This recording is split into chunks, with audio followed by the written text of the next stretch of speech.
Get the Point on YouTube, Get the Point on Facebook, and follow us on TikTok at Get the Point and Instagram Get the Point Media. Let's praise our God.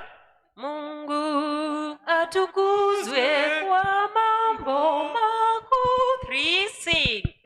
Mungu atukuzwe kwa mambo makuu, upendo wake ulitupa Yesu aliyejitoa maisha yake tuwe nao uzima wa milele. Msifu, msifu dunia sikia, msifu, msifu watu wafurahi, na uje kwa Baba, kwa Yesu Mwana, ukamtukuze kwa mambo yote. Wokovu kamili zawadi kwetu, ahadi ya Mungu kwa walimwengu wanaomwamini na kuungama mara moja, wale husamehewa. Msifu, msifu dunia sikia, msifu, msifu watu wafurahi, na uje kwa Baba, kwa Yesu Mwana, ukamtukuze kwa mambo yote. Alitufundisha mambo makuu, alihakikisha wokovu wetu, lakini zaidi ajabu kubwa, Yesu atakuja na tutamwona. Msifu, msifu dunia sikia, msifu, msifu watu wafurahi, na uje kwa Baba, kwa Yesu Mwana, ukamtukuze kwa mambo yote. Haleluya. Amen. Naomba tusimame wote. Tusimame wote, harusi karibu kuanza, tusimame wote. Naomba wale wako nje tafadhali mketi. Kitu tunawaomba kutoka hapa mbele, harusi inapoanza tusione kama watoto hawa wanatembea. Angalia, kuna watoto hawa wanatembea, wakae mahali. Kumbuka ya kwamba tuko kanisa la Bwana. Let's take the Pathfinder law says walk softly to the sanctuary. Sifu Mungu kwa neema, enyi viumbe pote wa juu pia sifuni, Baba, Mwana naye Roho.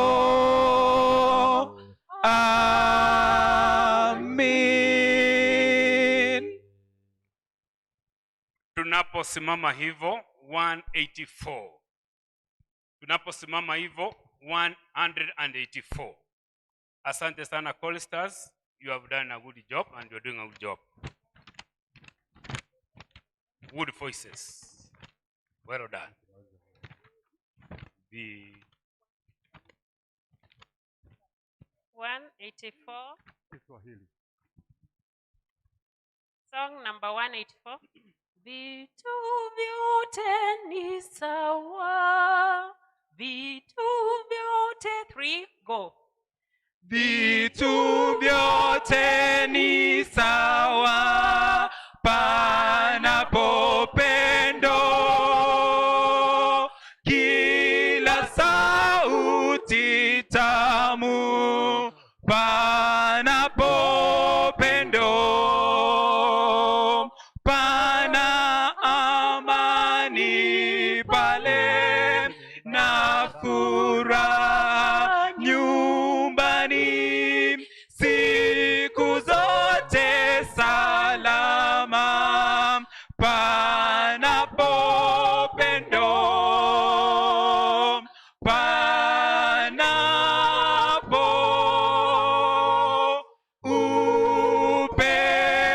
upendo, siku zote salama panapo pendo, furaha nyumbani panapo pendo,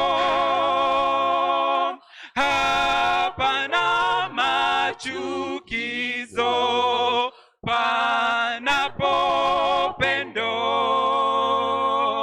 chakula ni kitamu, mashamba yasitawi, maisha ni kamili panapo pendo,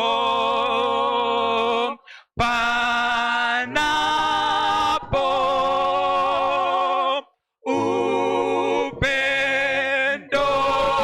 upendo, siku zote salama panapo pendo, hata mbinguni juu pana furaha, wakiona upendo nyumbani mwetu, macho yanapendezwa na viumbe vya Mungu, naye Mungu huona panapo pendo, panapo upendo, siku zote salama panapo pendo. Amen.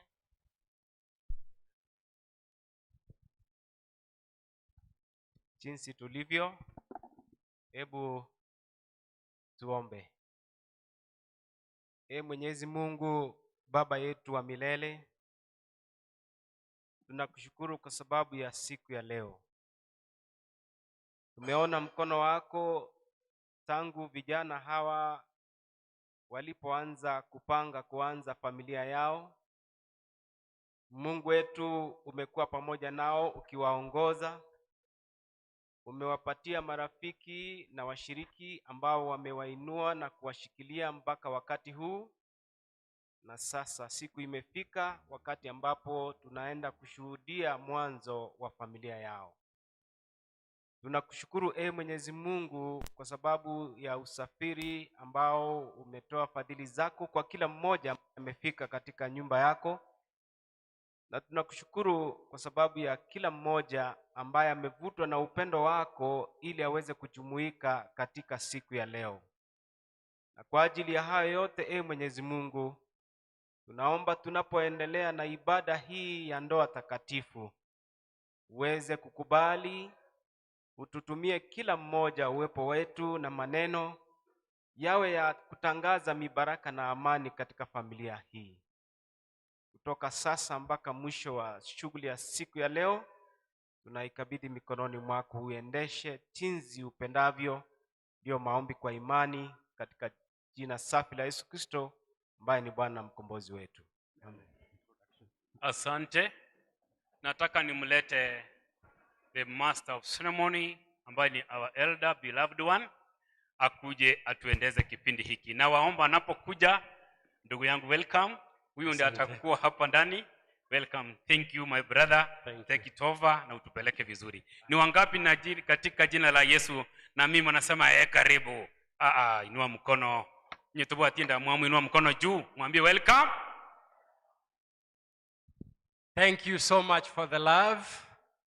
Tunajua mumechoka. Hiyo tunajua. Sawa sawa.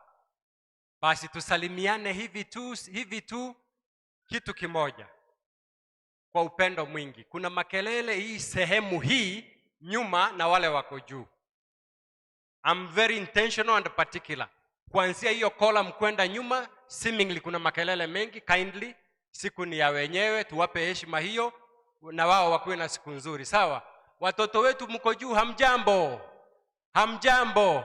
Msipige kelele. Elda Nyagaka, kindly for welcoming and introduction.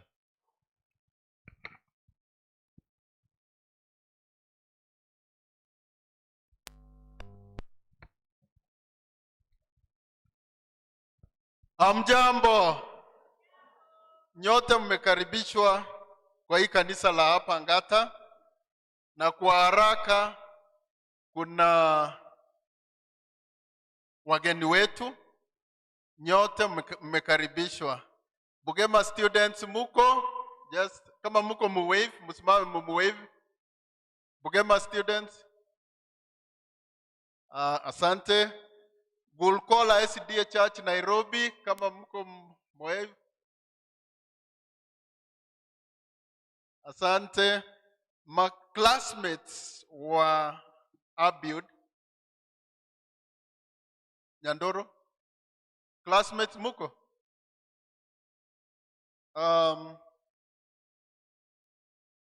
Wageni wetu wa Enamba Saba School, tafadhali msimame.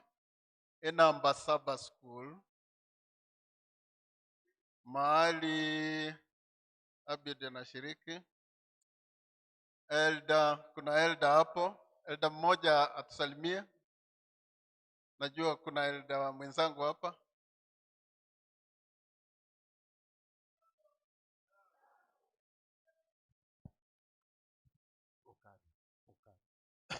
Na miongoni mwetu kuna wazee wa kanisa. Naamini katika kanisa hili la Naum kuna Elder Frederick Dede. Are you in the group?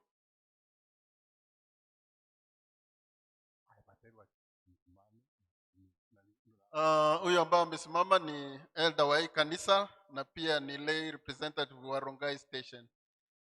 Na juu mimi ni first elder wa hii kanisa na ni represent pastor ambaye ni pastor wetu Nyasani hayuko na sisi. Naomba wale wachungaji muko kwa umati msimame. Na muona Pastor Ukar. Pewe kipaza cha sauti atusalimie. Is the publishing director. South Kenya Conference. Na pia kuna pastor mwingine huko nyuma. Tuanze na yule pastor huko nyuma huko. Yule ako huko haraka. Mchungaji.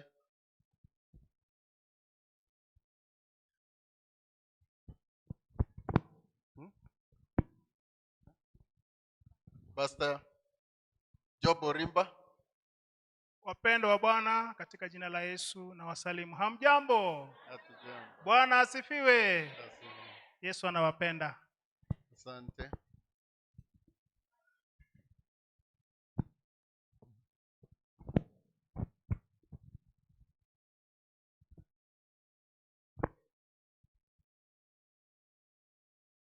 Wapendwa katika Kristo na wasalimu, hamjambo.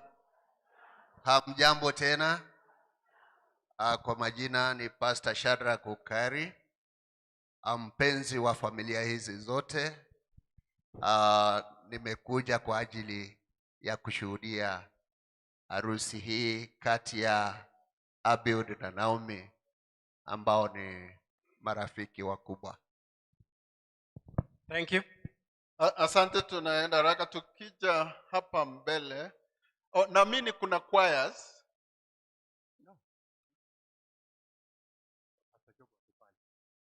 Nasikia Pastor Job. Job. Amejificha hapa, rafiki yangu. Watu wa Mungu hamjambo. Karibuni sana. Asante mchungaji. Mahali kwa hii kanisa, washiriki simama nyote. Washiriki wa hii hapa Ngata, wale wanao mwishi. Kuna choir director, tusalimie. Nyangwara ni meje. Choir director yako? Asante. Tukija hapa mbele kwa haraka, on the far end ni master of ceremony Elder Evan Somoke.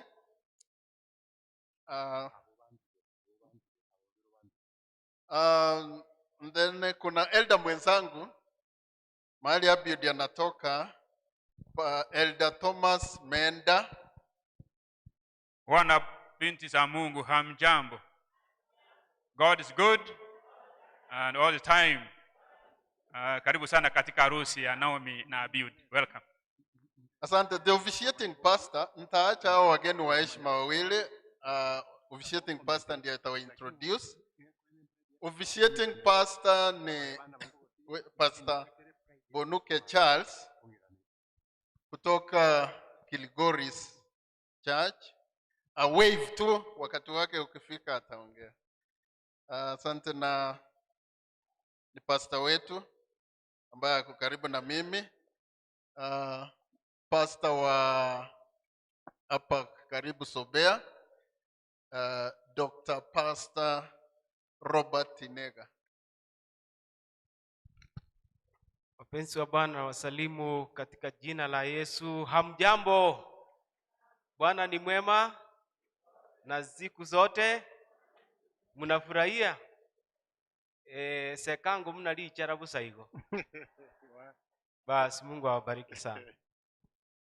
Asante daktari. Program inaendelea. Master of ceremony, take charge and we move quickly. Mzee wa kanisa Elda Nyagaka. Sasa mgeni wetu pastor mkuu Charles, kindly do the other part of introduction that has made. Asante sana, asante sana. Nashukuru. Asante. Asante, nashukuru. Nashukuru. Asante sana.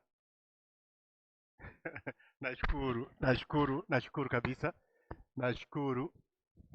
Ni kama haifanyi nini? Halo. Halo. Halo. Halo. Halo.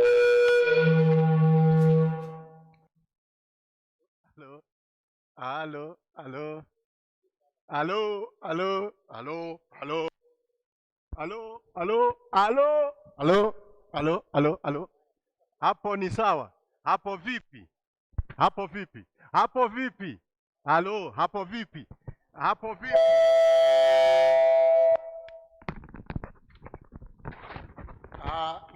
Nashukuru sana. Niweze kuleta wazazi wa pande mbili. Kabla ya kuleta wazazi wa pande mbili, niweze kumleta ambaye anamsaidia Abiud. Atume salamu, tuma salamu.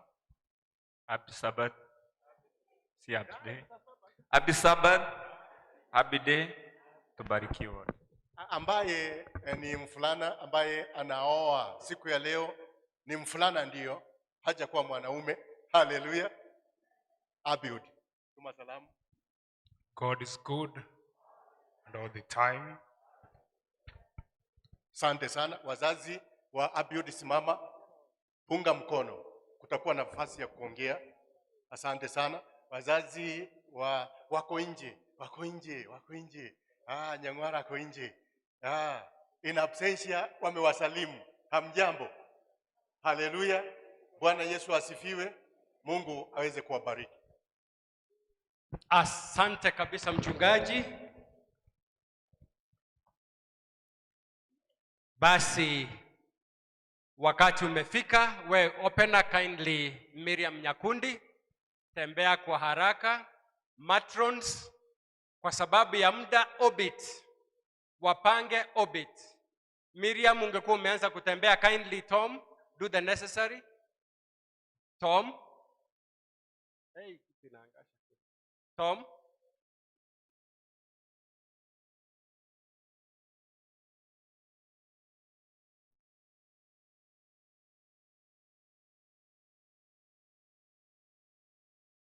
sijui, are we on YouTube or anywhere else?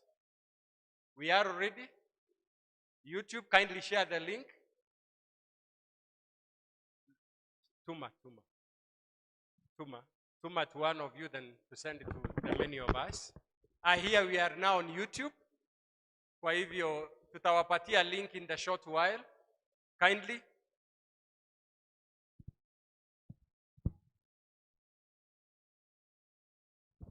Nasikia, get the point YouTube. Get the point YouTube. You can share the link from there. Disconnected. Connected.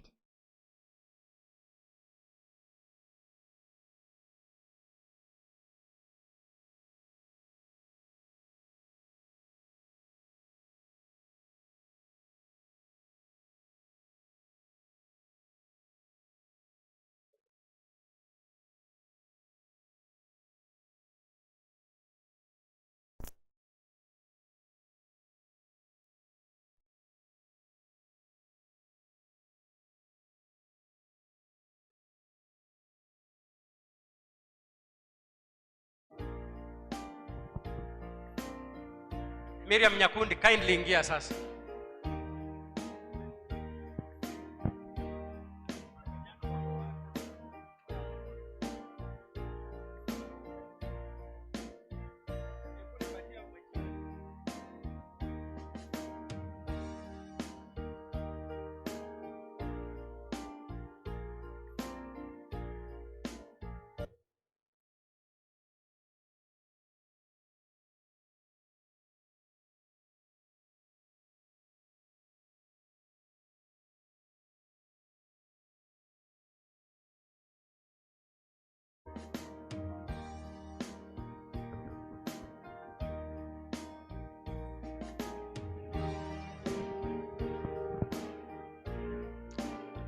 Matrons, kindly nyuma ya hao, ikiwezekana haraka haraka, kando girls.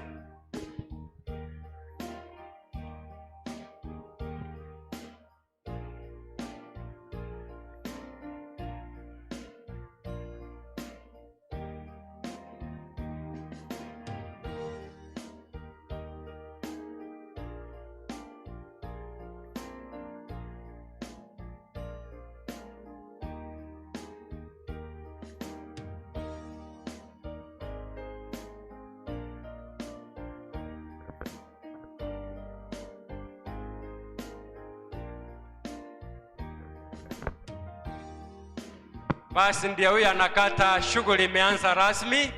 Nao tutembee haraka wapendwa. Thank you Miriam. Utakuja, matrons watakuonyesha mahali utakaa. Tembea tu kwa ustadi wako. Hey. Kindly, kama inawezekana, hii mataa inatumulika kali sana. If possible muiweke idivert kidogo, inatuumiza macho.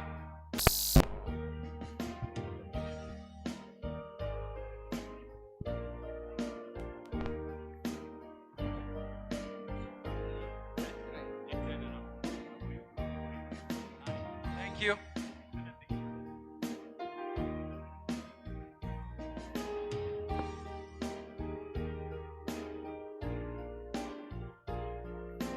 Visitazi na nieleza mimi.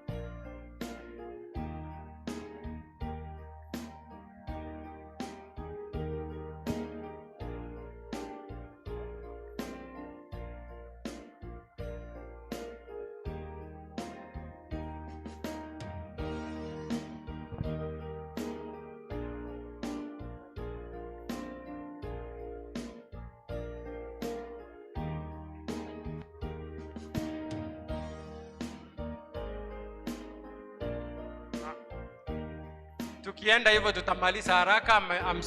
Tunaenda vizuri. It's all good.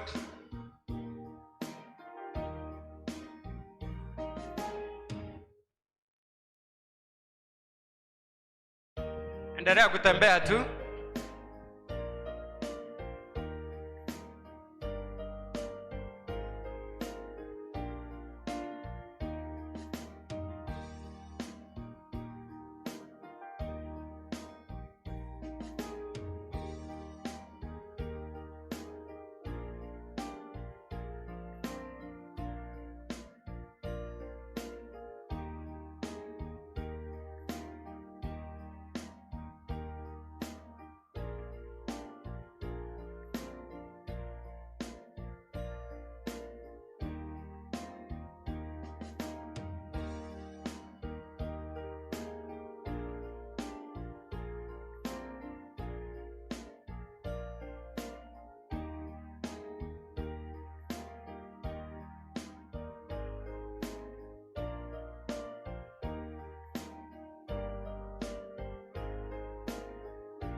Endelea kutembea kwa haraka kidogo. Kama matron yako hapa mbele ya hawa vijana, awaharakishe kidogo tu.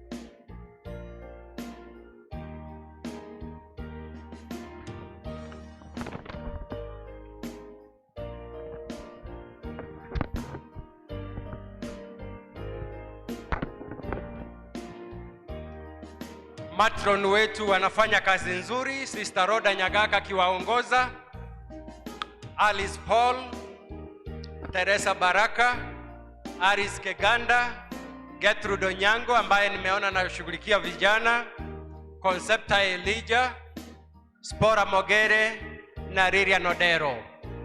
Hawa watoto ambao tayari wameingia, Dalif, bado Dalif hajaingia. Kuna Rabin Kemunto Onuonga, Miriam Nyakundi ashaingia, Ann Mora ameingia na Jocelyn Kwamboka. Ashas wenye wanashughulika pale nje, Obed Momanyi, Sakari Gisiora, Enoch Gisiora, Sakari Gisore, Enoch Gisiora, Elijah Momanyi, Israel Abuga, you'll be also be matching, Irene George, nafikiri naye atamach baadaye, Rebecca Kwamboka na Judy Nyabuto. Watoto wadogo wasichana ambao tayari wameingia, Saline Barongo na Purity Barongo, Angela Omare na Melanie Mogire, Ivy Mose, Dolcas Onchoke. Nimeona picha ya Abiud na Naomi imebebwa hapo. Ndio huyo anaingia kuashiria kwamba hao ndio bibi na bwana harusi. Kuna watoto wengine, Gold Akenga, Jocelyn Machuki, Daniel Gesare na Faith Manyara, Karatai na Ashri Siele, Blessy Baraka na Brel Nyaboke, Lucy Madaraka na Ramona Chacha.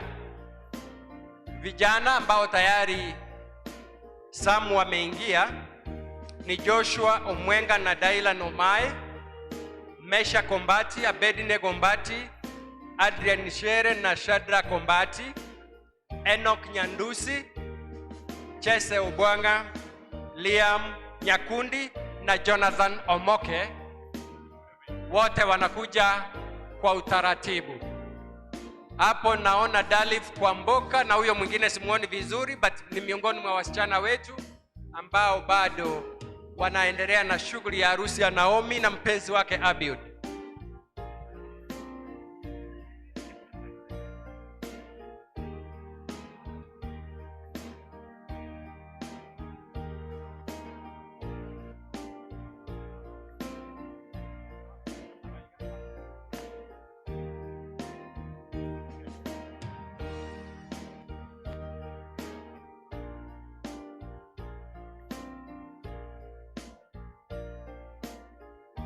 Pale nyuma namuona Sila Nyona atakanyaga.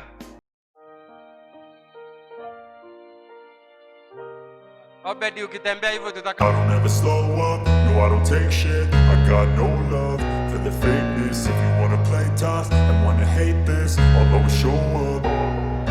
I don't ever slow up, no I don't take shit. I got no love for the fakeness. If you wanna play tough and wanna hate this, I'll always show up and make a statement. I don't ever slow up, no I don't take shit. I got no love for the fakeness. If you wanna play tough and wanna hate this, I'll always show up and make a statement. Everything I do so instinctive and so passionate. Every word I move so descriptive like an adjective. I got a vendetta against people who patented being negative when you should be getting after it.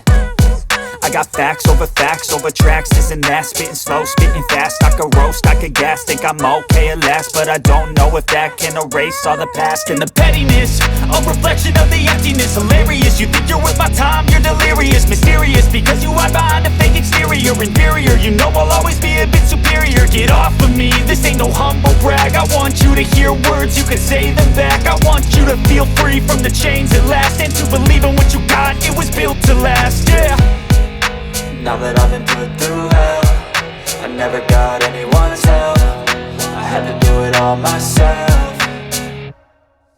I don't ever slow up, no I don't take shit. I got no love for the fakeness. If you wanna play tough and wanna hate this, I'll always show up and make a statement. I don't ever slow up, no I don't take shit. I got no love for the fakeness. If you wanna play tough and wanna hate this, I'll always show up and make a statement. Gonna learn the consequence of being incompetent. Mental health is confidence, dreams and some honestness. I'm not here to save the day, that's for you to take away. I could play a million mind games, but instead I say something not illogical, something that is topical. Rub it on and watch it go, make yourself unstoppable. Dreams are irresponsible, but they're always possible. If you just believe, you could be so remarkable. Thoughts in my head, a collage and they spread. I'll be great one day, going off of my meds. No I'm not giving up, no I'm not giving in. I will make it to the top, taking off in the wind. I gotta make it, I'm saving every day to taste it. I'm patient, but my mind, it can hardly take it. I'm chasing a dream that I've had for several ages. A vacant, modern kingdom for the taking. Now that I've been put through.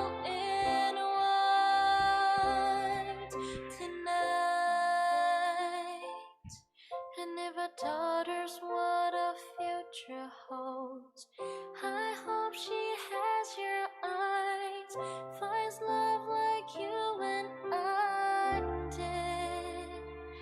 Oh, and if she falls in love, we'll let her go. I'll walk her down the aisle. She looks so beautiful in a white, yeah, yeah. Na na na na, so beautiful. Abednego na Deborah Odero. So as long as Abednego, Deborah Odero. will heaven hold you? You look Kuna Vincent na Judy. Na kitinda mimba wa siku ya leo ni Elijah na Irene. last breath. This day I'll cherish. You look so beautiful in white.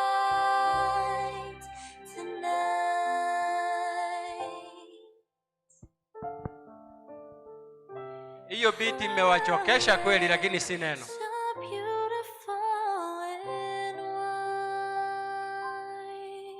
Pauline, naona unasumbuka na miguu, lakini mwambie atembee musuli, muguse kwa ile njia nyingine ajue kutembea. Tembea. Huyo kijana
light comes after the darkness, joy after the sorrow.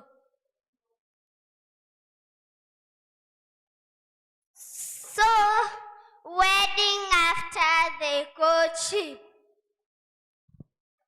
Nuru huja baada ya giza, furaha baada ya huzuni, ndipo ndoa baada ya usara.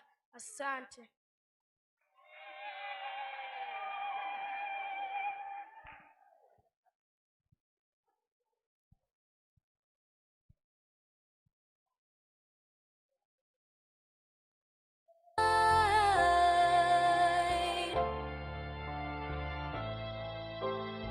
Watoto waongee kizungu mingi. Dr. Ashuga, ujui kuiriria takaki? Ujui? Hawa watu wa Umuringa mui, mumekuja harusi kweli nyinyi? Ama tufunge kidogo? You're not ni kama mtaki Naomi, tumrudishe nyumbani. Changamka. Aya, Shadrach na Ivy, continue walking. The best couple kindly. Kuanzia hapo narudisha kwa mchungaji. Ata moderate paka tumalize.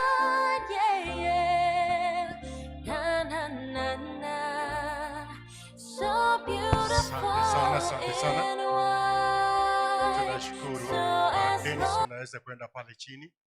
Na Violet tayari ashasimama kule. Na tayari ritmu imebadilika. Deno ni kule chini. Tasimama kule chini.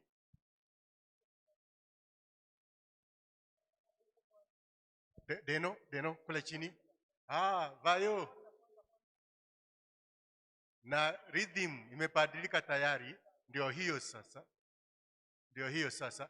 Ni kuwajulisha tu kwamba huu ni mfano wa Yesu kuja kuchukua kanisa, tuambie hivyo. Ndio maana vijana wakasisimuka pale, na mimi nikaajilia tu wasisimuke pale, manake wao pia wako ujanani, na nawaambia kwamba kuna siku yaja ambayo chako utatia maji. Opedi umenipata? Lakini Opedi umenipata? Monari nasikia ananipata. Hebu tembea. Vipi hapo? Vipi? Waanze kutembea tu hivyo. Asante. Violet, tembea.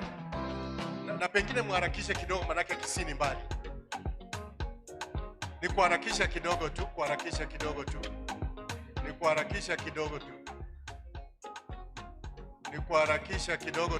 Na ni matching. Hebu kidogo turisa. Shika hivyo. Weka ile rhythm ya kwanza.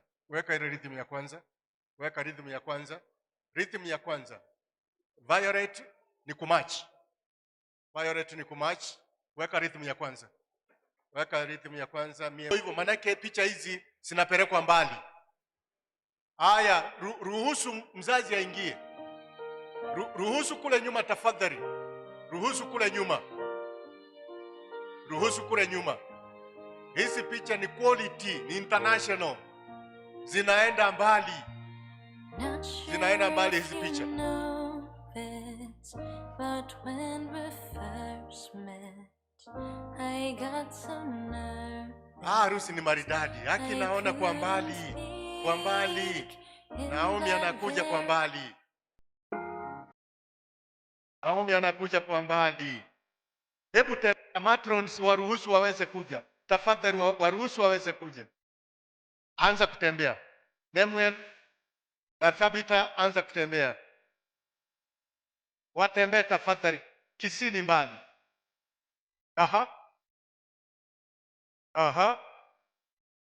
Waanze kutembea tu. Zeruhia na Elikana wanatoka kule nyuma. Wazazi hawa wazuri. Tunawashukuru kabisa wazazi hawa. Ninajua kile ambacho nasema. Tunawashukuru kabisa wazazi hawa. Kanisa zuri hili. Tafikia huko Coast. Huko Mwambao. Na kanisa maridadi hili. Elda Nyagaka, kanisa maridadi hili. Na wamepamba vizuri.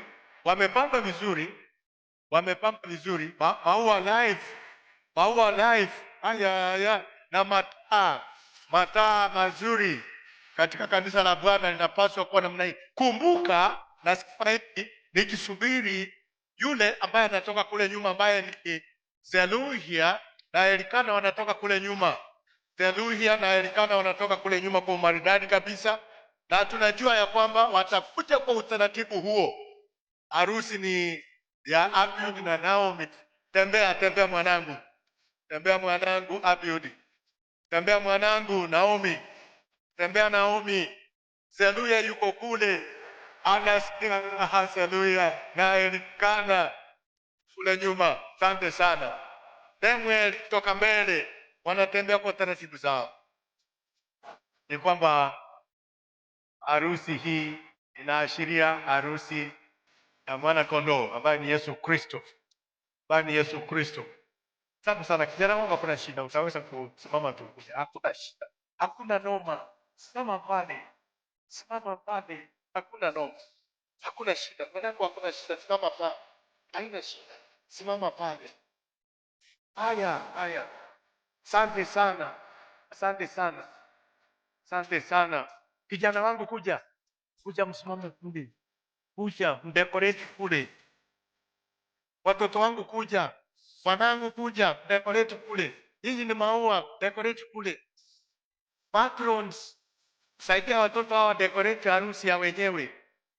Hawa watoto wa dekoreti harusi ya wenyewe pale. Mnaonekana vizuri. Manake mlishona mchungaji anasema hivi, watoto wetu hao ambao wamesaidia kumatch tuwapange hapo mbele ya wazazi, mbele ya wasichana wakubwa, wamechukua nafasi wakae hapo.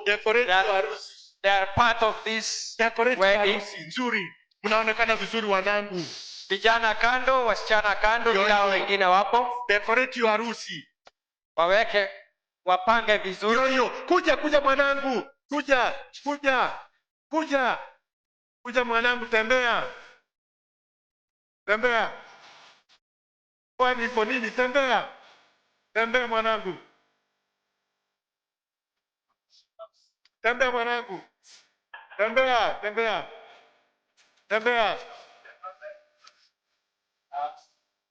Happy, hold on. Tembea. Hold.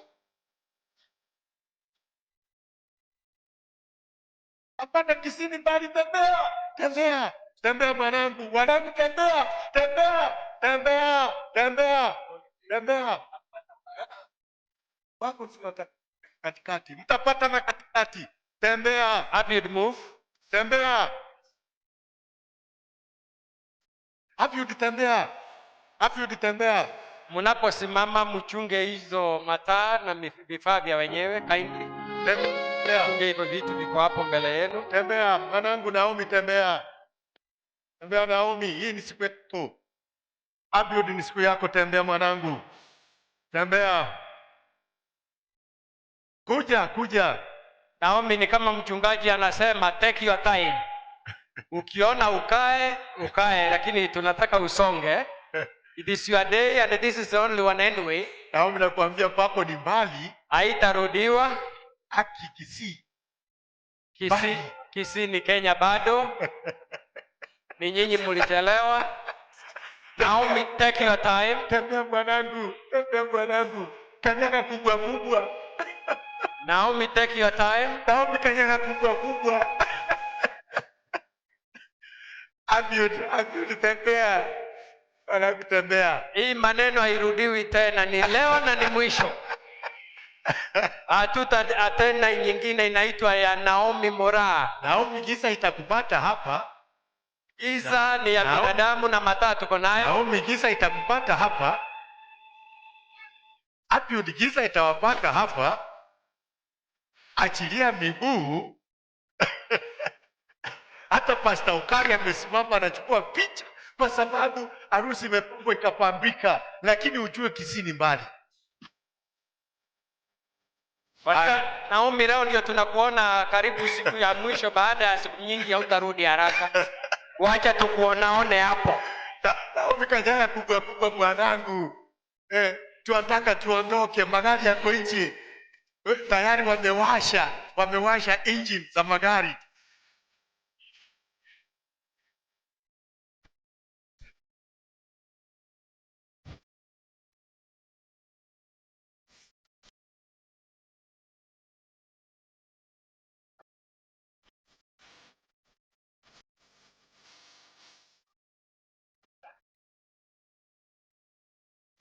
Aya, Naomi, tembea. Naomi ni mwenye furaha kabisa. Hata naona kutoka hapa mbele. Ni mwenye furaha kabisa. Sijui Abiud. Manake haniangalii.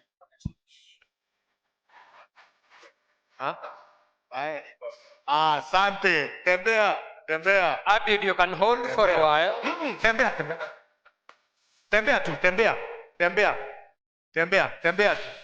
Tembea. Wakifika katikati, kanisa lote tutasimama kwa heshima yao. Wakifika katikati pale, najua hiyo kanisa tutasimama kwa heshima ya wenye kufanya harusi, maharusi hao.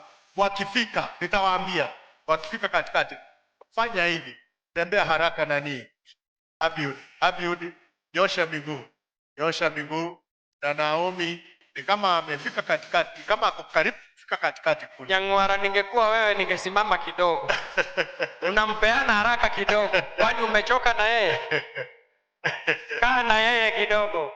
Haki huyu mzee Nyang'wara. Imagine kuanzia leo ataitwa Naomi somebody, si mtoto wako tena. Huyu mzee Nyang'wara barikiwe, manake amefanya haraka na atafanya haraka.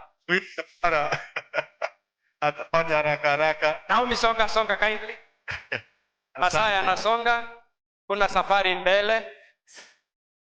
Na niwakumbusha kwamba huyu Abiud ni mchungaji, mmoja wa wachungaji ambao watahitimu hivi karibuni, na akihitimu yeye Naomi atakuwa ni shepherdess automatically. Atakuwa ni shepherdess kabisa.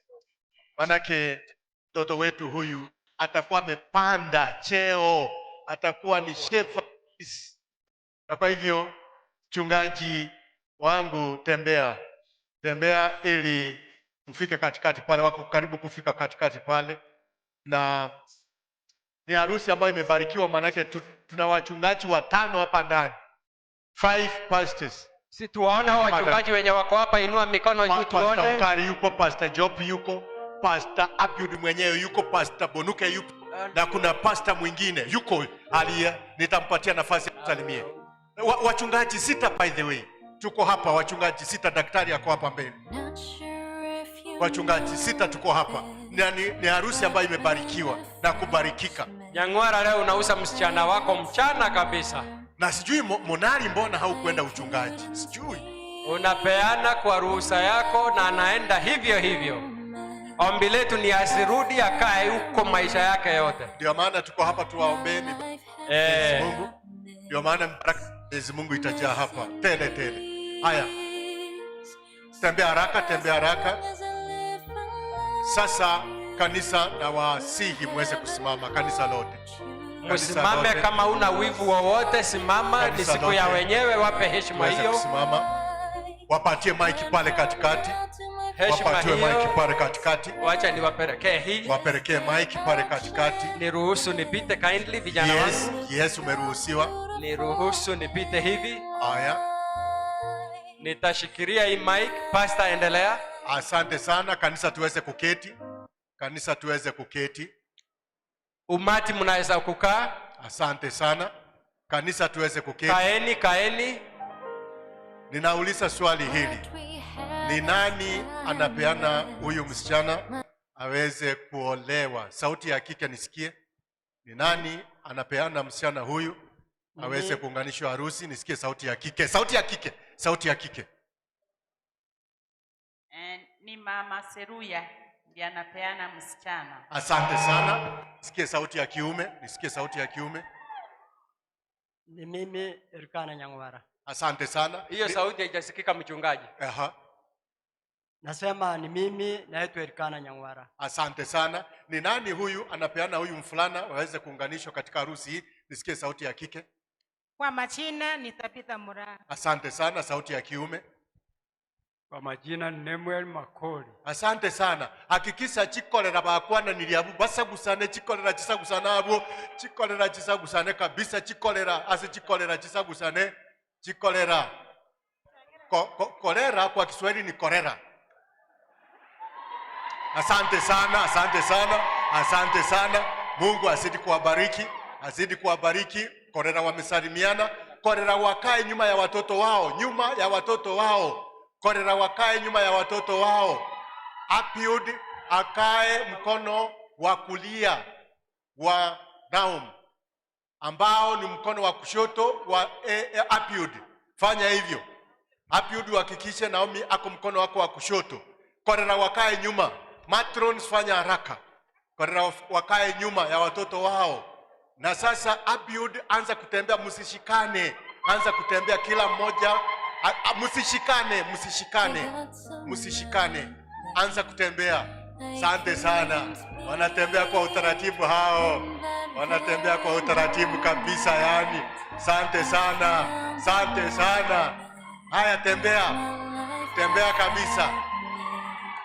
tembea kabisa. Na mkiona marching squad, mkiona mmepitwa, mtembee nyuma yao. Hata matrons kama mnataka kutembea mnaweza kaa nyuma yao. Wakiwapita tu kama mnataka.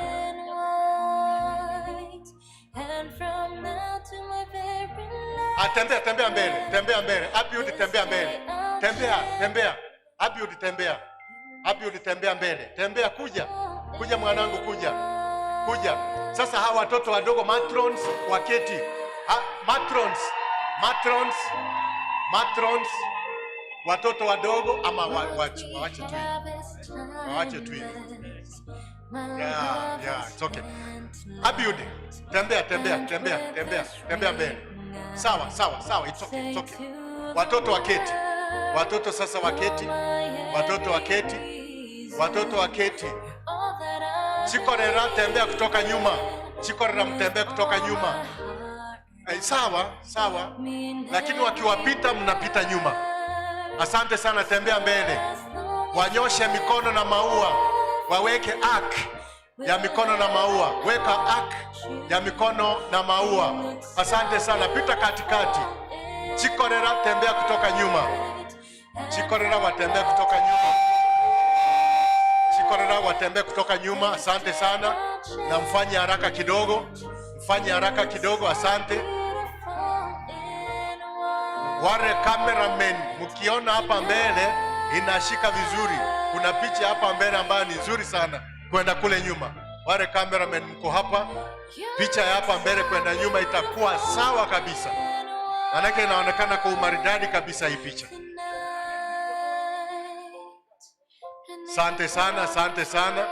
Asante sana. Tembea Abiud, tembea. Abiud anasema ni siku yake, na Dennis Deno ako nyuma yao, na Violet yako nyuma yao. Ni harusi takatifu hii, na tunashukuru Mungu kwamba hebu hiyo taa isonge nyuma kidogo. Yule ambaye ako karibu na taa songesha nyuma kidogo. Sawa kabisa. Halafu haya, tembea mbele. Wakiwapita tu mtembee nyuma yao. Asante sana, tembea mbele. Abiud, tunashukuru sana mchungaji ya kwamba Mungu amewaruhusu pamoja na mtoto wangu Naomi. Asante sana Dennis pamoja na Violet kwa kusimama pamoja na wao. Mungu anazidi kuinuliwa kati yenu. Na Elikana na Zeruia, tunashukuru kwa sababu ya jinsi ambavyo mumechiweka. Zeruia na Elikana tuwashukuru sana. Yeye Nemuel na Thabitha tuwashukuru pia kwa sababu ya jinsi ambavyo mumechiweka vizuri pia. Tuwashukuru kabisa. Alafu wale matrons mtaonyesha mkono wangu ukiwa wa kushoto ndio Dennis pamoja na Abiud wanakuja. Mkono wangu wa kulia ndio Naomi pamoja na yule mwenzake yule ambaye anaitwa Violet wanakuja, ili tuweze kumshukuru Mungu kwa hayo, na matrons muweze kuwa ngangari kabisa, kwa sababu Mungu wetu mwema ameruhusu ya kwamba ikae hivyo. Abiud, mkono wangu wa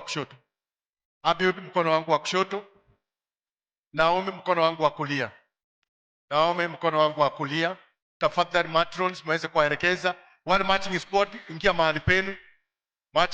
Mwingie mahali penu. Asante kwa kuwasinikisha. Wale chikorera wapatiwe viti. Karibu hapo mbele kwa kwaya. Chikorera wapatiwe viti. Hapa mbele chikorera wapatiwe viti hapa mbele. Hapa hivi. Chikorera wapatiwe viti hapa. Karibu na hawa watoto chikorera waketi hapo. Hapo. Na wale chikorera wengine pale ndio hiyo. Asante sana.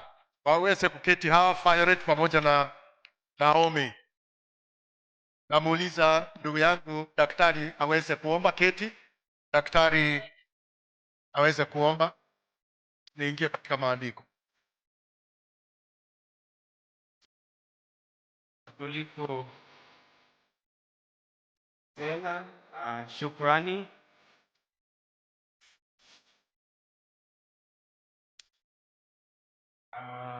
nashukuru Pastor kwa rafiki yangu kwa muda. Sana mimi ni mkaaji wa hapa. Nashukuru kwa utulivu mkubwa. Hebu ombe.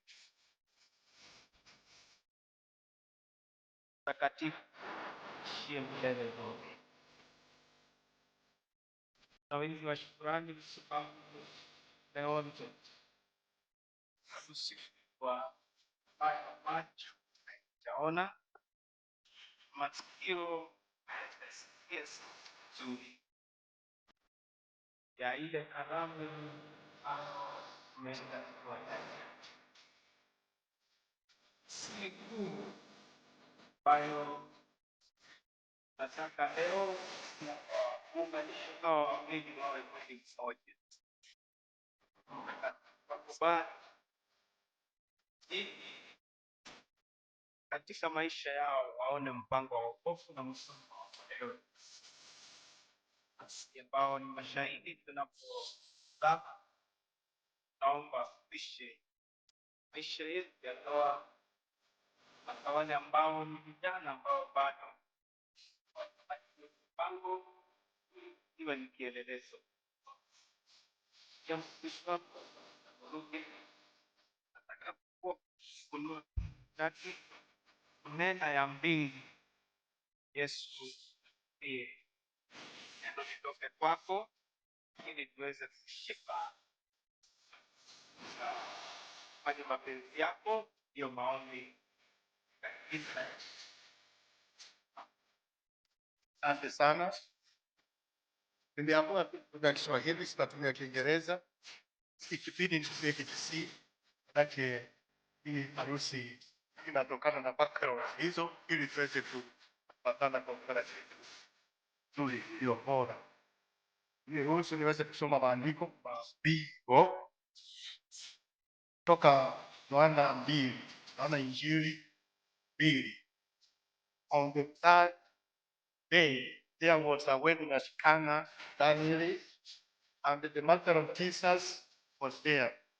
Jesus also invited to the wedding with his disciples. When the wine ran out, the mother of Jesus said unto him, they have no wine.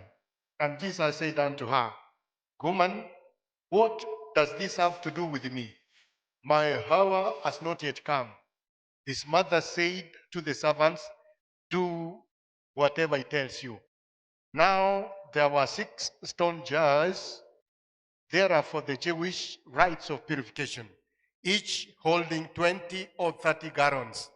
Jesus said to the servants, fill the jars with the water. And they filled them to the brim. And he said to them, now draw some out and take it to the master of the feast.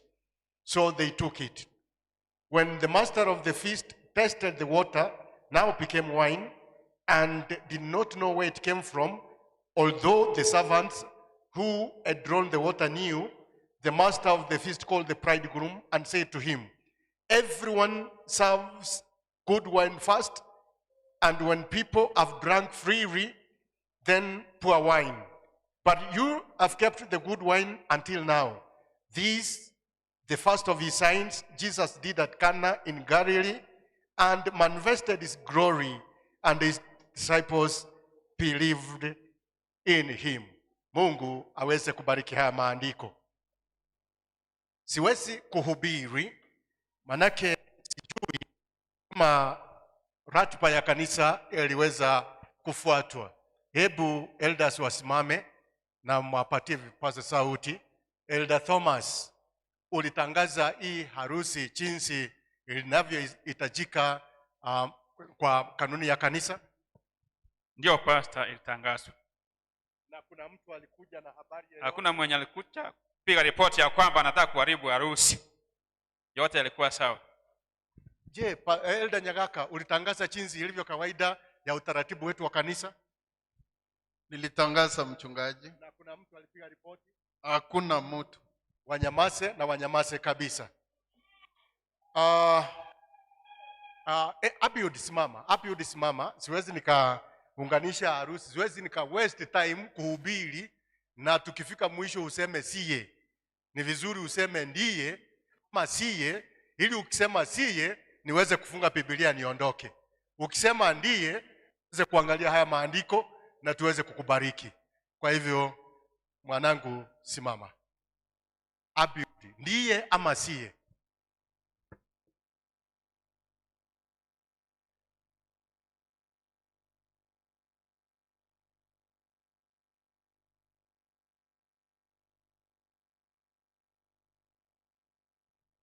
Abiud ni mwingi wa furaha. Abiud anafurahi. Anafurahi Abiud. Sijui moyo wake umefika wapi. Aha. Wow. Ndiye ama siye? Ndiye kamili. Asante sana, asante sana. Mtaweza kuketi, mtaweza kuketi, mtaweza kuketi. Hapo Violet sasa ni wewe unahakikisha kwamba ako sawa. Hiyo ni kazi yako. Unahakikisha kama ako sawa, kama ni jasho ako sawa, na wewe ni kazi yako kuona kwamba ako sawa. Ama namna gani? Au sio? Sawa sawa. Hii ni harusi ambayo Yesu Kristo anaalikwa. Yesu Kristo anaalikwa katika Kana kule Galilaya, na anapoalikwa Yesu Kristo kule, kuna mambo matatu ama manne ambayo tunapata kule kwa haraka kabisa. Ina maana kwamba huyu Mariamu ana intercede. Mariamu mamake Yesu ana intercede kwa sababu aligundua ya kwamba divai imeisha. Divai haikuwa pombe. Akagundua divai imeisha. Na kwa hivyo akamwambia Yesu Kristo, hebu watengenezee. Kwa hivyo wazazi tuna sehemu ya intercessory kwa familia zetu, intercessory kwa mambo yoyote yale ambayo tuko nayo kama wazazi. Intercessory hipo. Tupende tusipende, intercessory hipo. Manake Yesu Kristo anakuwa intercepted na Mariamu mamake. Na wazazi nawaambia kwamba tuweze kujua potential ya wana wetu. Najua ya kwamba wazazi hawa Zeluya pamoja na ndugu yangu wanajua potential ya mwanao, na najua ya kwamba Elikana pamoja na sistangu Thabita wanajua potential ya mwanao. Na kwa hivyo wazazi wetu tujue potential ya watoto wetu. Mimi nina watoto, ninajua yule ambaye nitatuma kwa duka aniletee airtime. Ninajua kabisa nikimpatia huyu hataweza kwenda, lakini kupatia huyu anaweza kwenda na kukimbia kwa haraka kabisa. Ninajua hiyo potential ya watoto wangu. Na yule ambaye analeta airtime kwa haraka, ninajua ya kwamba hawezi akapika. Hiyo ninajua. Na kwa hivyo sitaweza kumtuma yule wa airtime aende kupika. Kuna yule ambaye anajua kupika. Kwa hivyo tunajua potential ya familia zetu. Na kwa hivyo yeye Mariamu alikuwa anajua potential ya mwanae. Lesson ya kwanza hiyo. Lesson ya pili ni kwamba Mungu anapeana. God provides. Ya kwamba katika any situation katika maisha, Mungu ndiye upea. Na kwa hivyo tuweze kusakama ndani ya hiyo akili kwamba katika mambo yoyote yale ambayo tunafanya katika ulimwengu huu, Mungu anapeana. Mungu ndiye anapeana. Na kwa hivyo tukumbuke ya kwamba hayo mambo yanakuwa namna hiyo. Na tena tukumbuke ya kwamba the ordinary becomes extraordinary before God. Maji tu yamewekwa ya mtungi na wanachota maji hayo yanakuwa ni divai. Na kwa hivyo kile ambacho ni ordinary Abiud kinakuwa extraordinary ukiingia kwa Mungu. Naomi mtoto wangu ni hivyo tu, extraordinary kwa mambo ambayo mtakayo unganika nayo katika maisha haya. Mkianza kutembea katika maisha haya, hayo mambo muweze kuyatilia manani. Another thing, God grants grace to perfect your love for your spouse and to strengthen your unity. Yani ule upendo ambao Yesu Kristo aliokuwa nao kwa wale maharusi ambao walikuwa pale, ndio huo ambao utatuongoza katika familia zetu. Mnyakumbuke hayo, ya kwamba hayo mambo Mungu uyatekeleza. Na jambo lingine ni kwamba you entrust your problems to Jesus. The stresses, the frustrations, the anxieties of life zinakuwa solved ukimweka Yesu mbele. Haleluya. Si hao tu, na nyinyi pia hivyo. Yesu Kristo anamaliza mambo yote yanakuwa ni rahisi kabisa kwake Yesu Kristo. Christ cares about us and the needs of others, even when they seem to be trivial or small. Hata kama ni madogo kiasi gani ama ikiwa ni makubwa kiasi gani, Yesu anaingia kati. Ndio maana akaalikwa katika hiyo harusi ya kwanza, na alipoalikwa katika harusi ya kwanza akaweza kuingia katika hiyo harusi ya kwanza. Na ukumbuke kwamba Yesu Kristo ndiye aliunganisha harusi ya kwanza katika shamba la Eden. Ndio maana akialikwa katika harusi hii anakuja kwa haraka kabisa. Na kwa sababu gani hii? Kwa sababu nasoma katika kitabu cha Mwanzo 2:18 mahali Yesu Kristo aliunganisha harusi ya kwanza akiwa na Mungu na Roho Mtakatifu akiwa ni witness. Ya kwamba katika fungu la 18, then the Lord God said, it is not good that the man should be alone. I will make him an helper fit for him.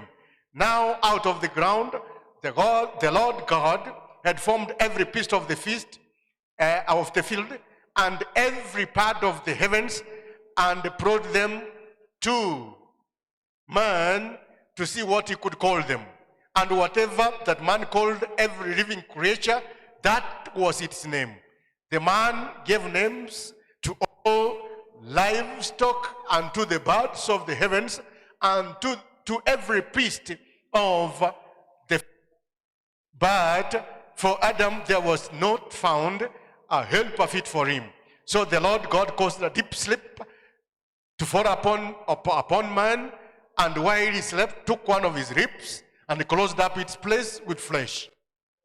The rib that the Lord God had taken from the man, he made into and brought her to man. The man said, this at last is bone of my bones and flesh of my flesh. She shall be called woman, because she was taken out of man.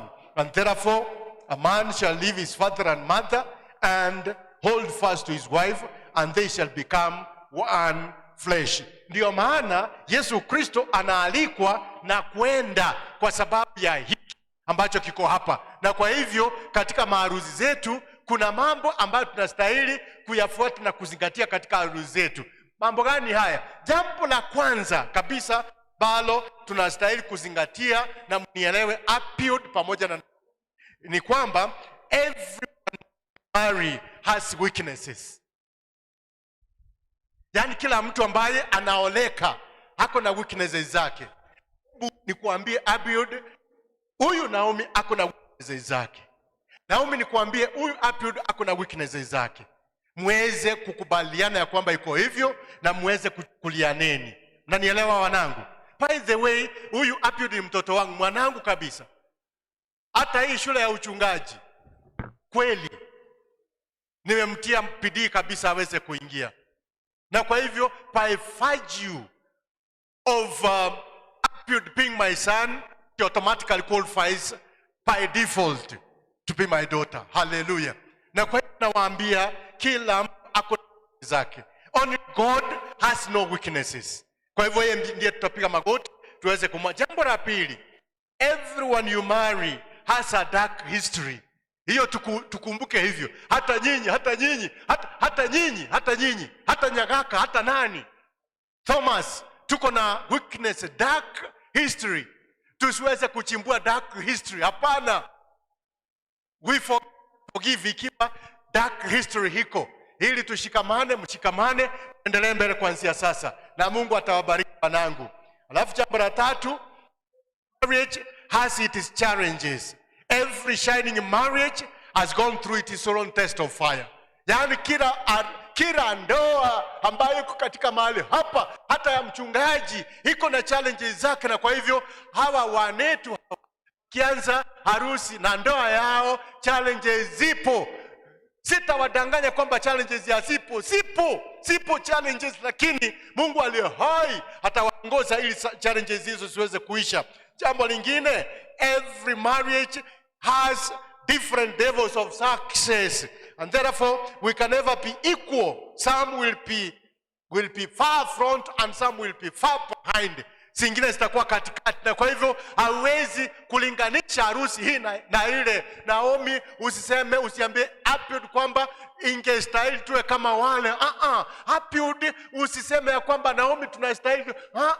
Yenu ni yenu na yao ni yao. Kwa hivyo yenu ikiwa yenu, iwe yenu. Hakuna cha kusema ya kwamba ifanane na ya wengine. Hiyo ndio maana hata sisi tuna vita katika maharusi zetu. Kwa sababu gani? Kwa sababu tunalinganisha harusi zetu na za wengine. Yako ni yako, we are uniquely created, na kwa hivyo yako haiwezi kufanana yake haiwezi kufanana yako. Na kwa hivyo wanangu, mbee kwa hatua zenu, majira yenu.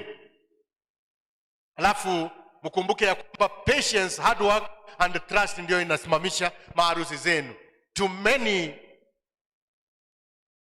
marriage ni vita. Hivyo tunaanza vita, na kwa hivyo anza vita. Vita gani? Vita vya kumkinga bibi yako. Hajakuwa bibi yako, lakini hivi karibuni, dakika kama 10 kutoka sasa, atakuwa bibi yako. Akiwa bibi yako, mlinde na umkinge kwa vyovyote vile, manake ndiye peke yake atakaye kaa kando yako. Hawezi akaelewa huyu, na ni gani? Kamera gani? Cameraman mko wapi? Ni kamera gani naongea nayo? Hii. Hebu kuja huko. Huyu hataweza kunielewa sasa hivi. Ni kamera gani inafanya? Gani? Ninajua hiyo, ninajua kama mchungaji hata nielewa huyu. Gani hii inafanya? Abiud nakwambia, Abiud ni mwanangu nakwambia. Abiud hapa inimulike. Hivyo. Abiud nakwambia huyu bibi yako mlinde. Unasikia mwanangu? Umlinde huyu bibi yako, maana yake hakuna mwingine. Kuanzia sasa utatembea pamoja naye. Mimi wangu nimetembea naye miaka 20 haleluya. Miaka 24 years Abiud. Haki hakuna mtu anamguza. Haki Abiud. Tembea pamoja, umkinge huyu bibi yako, mlinde. Kama ni nguo mnunulie, kama ni viatu nunua. Unanisikia Abiud? Kama ni viatu nunua. Haki kama ni nywele tengeza, mlinde huyu. Maana yake hakuna mwingine. Ama yupo? Abiud unanipata? Lakini mlinde huyu, maana yake ndiye hakuna mwingine. Na kwa hivyo mwanangu, nakwambia, ninakujua wewe, nakujua. Tembea pamoja naye, ndiye mke wako, na umepatiwa kanisa lote likiona. Hata wazazi wako wamechinyima sana, wazazi wa pande zote. Hata Elikana huyu mzazi wako na muenzi sana, hata Zeiluni amejinyima sana, ndio maana wakakupatia huyu msichana na umulinde. Nawe Naomi yake umependwa. Naomi umependwa. Naomi mwanangu, nakuambia huu wosia na kueleza kama mchungaji wako, nakuambia kabisa kama mchungaji wako, tembea pamoja na mume wako, umheshimu na unyenyekee machoni pake, manake maandiko yanasema hivyo, nyenyekea kwake. Utapendwa ukinyenyekea, na mapishi uweze kupika, na wageni wa Abiud uweze kuwakaribisha wageni wenu. Naomi unanipata? Lakini Naomi unanipata? Haya mambo usiyasahau kabisa, manake na wapatia wosia huu ili mtembee katika mpangilio wake Mwenyezi Mungu, na yote yatawezekana katika jina la Baba, la Mwana na la Roho Mtakatifu. Amina. Amina. Kuja hapa. Simama hapa. Mshike mkono, mpatie maua.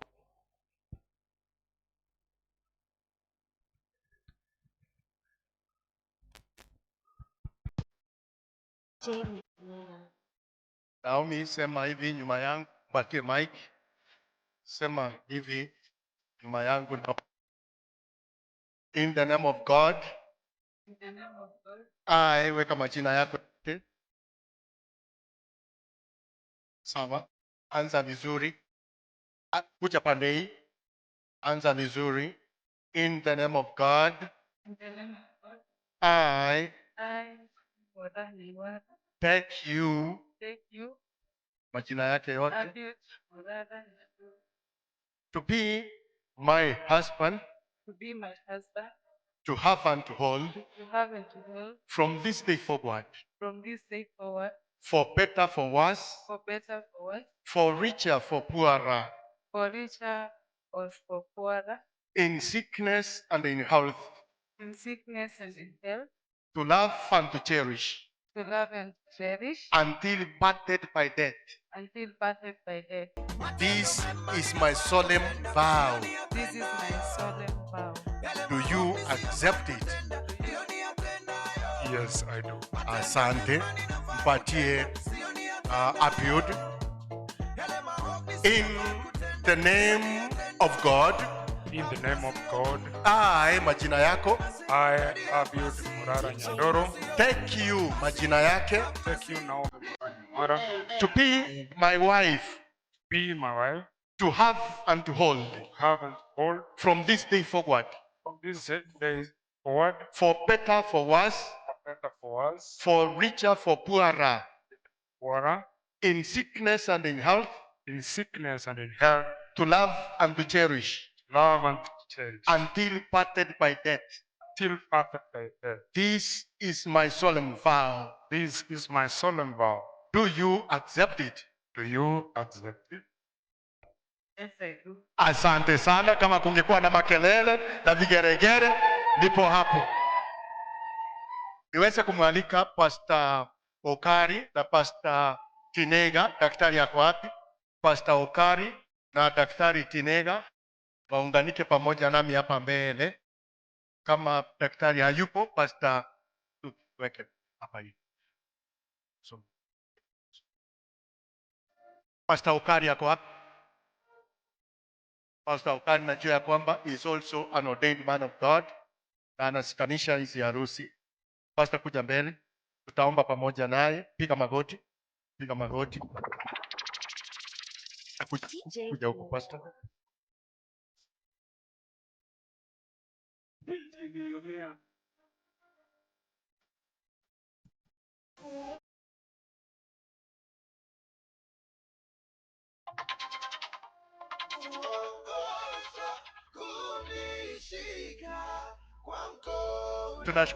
Tunakushukuru Muumbaji Mfalme ya kwamba leo hii tumeunganika katika kanisa hili hapa Ngati. Asante sana kwa sababu ya jinsi ulivyo mkuu, mwema. Asante sana kwa sababu ya wema wako. Wao hawa walikuwa ni vijana. Na leo hii kama watumishi wa Injili na waliopewa mkono na serikali ya nchi yetu ya Kenya kuweza kuunganisha hizi harusi. Mungu wetu, leo hii mie na mchungaji Okari twaweka mikono juu ya hawa kuashiria kwamba tumefunganisha hii harusi. Mungu wetu, tunajua ya kwamba kuna lolote lile ambalo litakalokuja kinyume cha yale ambayo mbingu imesema kupitia kwetu sisi. Na kwa hivyo leo hii ni shuhuda kubwa ya kwamba Eliud si kijana tena, Naomi si msichana tena, wao ni bwana na bibi. Na ndio maana tumebariki hii harusi na Bwana tumetia mafuta kwa hii harusi ili iweze kubarikiwa na kubarikika ndani yako. Mungu wetu, tuomba ya kwamba waweze kuwapatia na mibaraka ya kufungua tumbo zao, waweze kupata watoto wa kike na watoto wa kiume. Mungu wetu, tunajua ya kwamba wana marafiki, zidisha marafiki, zidisha mibaraka na uweze kuwaongoza katika kila hatua. Wakiingia wakitoka, Mungu wetu uweze kuinuliwa. Wazazi wote wa pande mbili tumewaombea kwa sababu ya kuwalea hawa watoto wetu, na leo hii ni shuhuda kubwa ya kwamba sisi tumekuja ili tuweze kuwafunganisha na kuunganisha hii harusi katika kanisa na kuiombea mibaraka. Kwa hivyo leo hii pia tunaomba ya kwamba kanisa hili liweze kubarikiwa, wazee wote members ambao ni wa kanisa hili na lile kanisa la Omoringamu Enamba liweze kubarikiwa. Kende gionzi twakunde kanirega tata Nyasaye onde tanyara kogetagora gose gosansura asoboiko bwense na kekora twasabira sirita Yesu Kristo yero motori wito. Mtakatifu Baba yetu unayetupenda, wakati mwingine kama vile tumekuja ili tuweze kushuhudia harusi takatifu kati ya watoto wako hawa Abiud na Naomi. Baba yetu, kama vile mchungaji ameomba, tunaomba Baba yetu tuweze kutimia kulingana na mapenzi yako. Familia hii iweze kusimama na iweze kuwa kielelezo kati ya familia zote ambazo zimo ulimwenguni. uweze kusimama nao, watenge na maovu yote, ili Mungu wetu uweze kudhihirika katika maisha yao, na familia yao iweze kuwa mbingu ndogo ambayo itaweza kuigwa na wengi, na kufanya wengine kuweza kusimama katika harusi, katika ndoa, ili Mungu wetu jina lako na mapenzi yako yaweze kuinuliwa juu na juu zaidi. Hilo ombi letu katika jina tukufu la Yesu aliye Bwana na Mkombozi wetu. Asante sana. Mshikane mkono.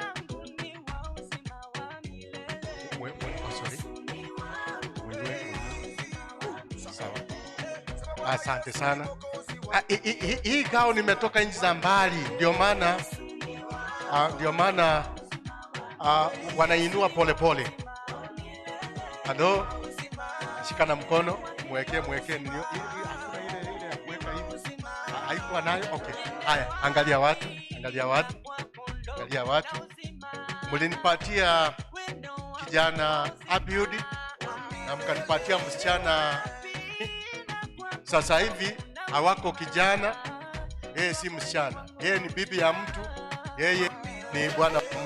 Na kwa hivyo yale mamlaka ambayo nimekabidhiwa na kanisa kama kiongozi ambaye anaunganisha harusi, na mamlaka ambayo nimepatiwa kama serikali ya Kenya kuunganisha hizi harusi, na watangaza hawa kuwa bwana na bibi katika jina la Baba na Mwana na Roho Mtakatifu. Sema amina.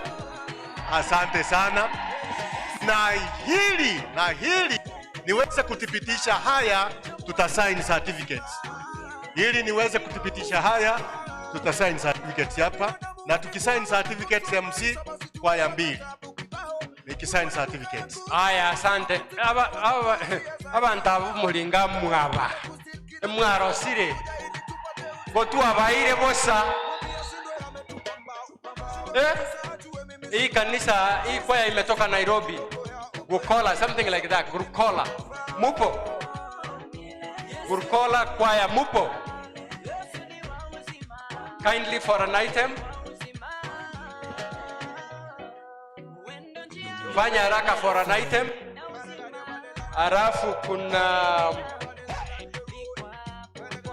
Bridal kwaya mupo. Bridal kwaya mupo. Bridal.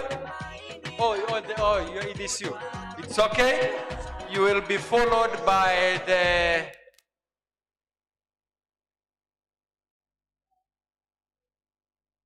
Munafanya haraka 1 minute mukipitisha hapo, because kuna train kubwa tunawatoa mbio.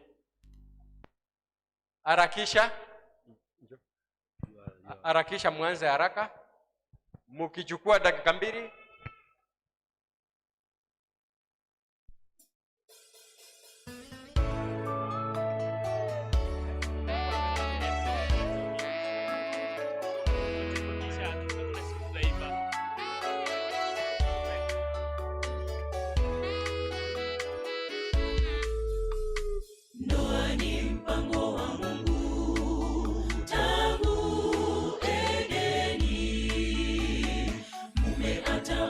Wazazi wake na kuunganika na mke wake, ndoa iheshimiwe kwa utukufu wa Mungu. Ndoa ni mpango wa Mungu tangu Edeni. Mume ataacha wazazi wake na kuunganika na mke wake, ndoa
isichafuliwe. Amri ya 7, mlinde na kutunza ndoa yenu, shetani kamwe asipate nafasi. Mpendaneni siku zote hadi kifo kiwatenganishe. Ndoa isichafuliwe. Amri ya 7, mlinde na kutunza ndoa yenu, shetani kamwe asipate nafasi. Mpendaneni siku zote hadi kifo kiwatenganishe.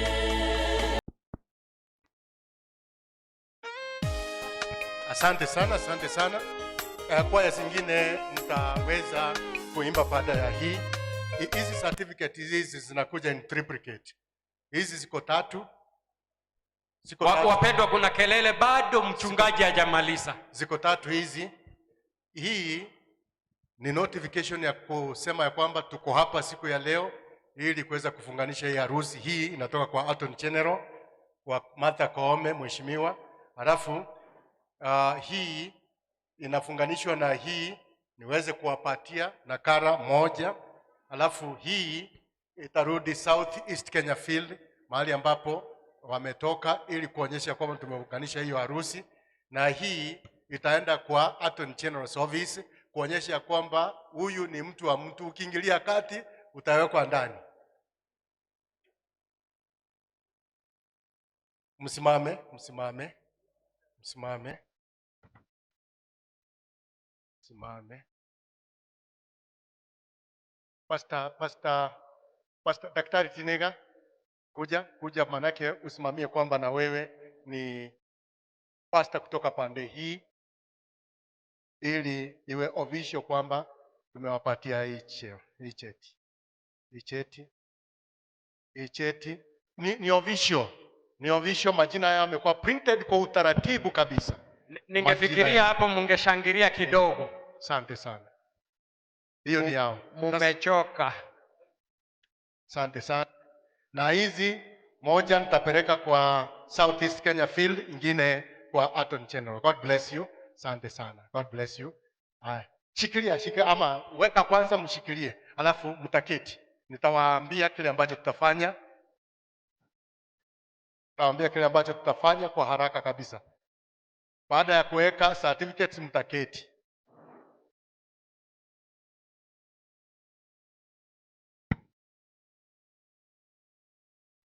Ficha hiyo certificate, hiyo ndio mchungaji anasema. Ficha mahali mnaona ni vizuri kuficha. Na hiyo Naomi ni yako, utaweka mpaka siku ile itahitajika mahali pengine.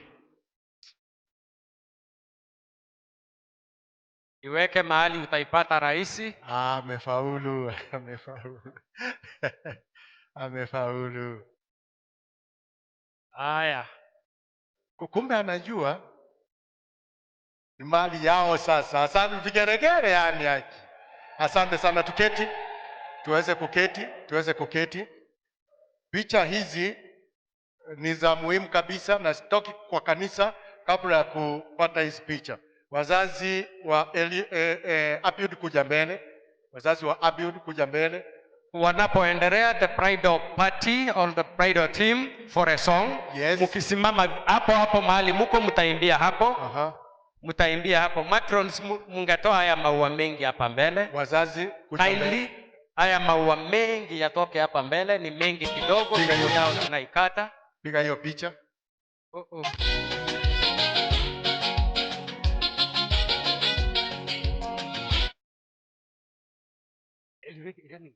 Piga hiyo picha.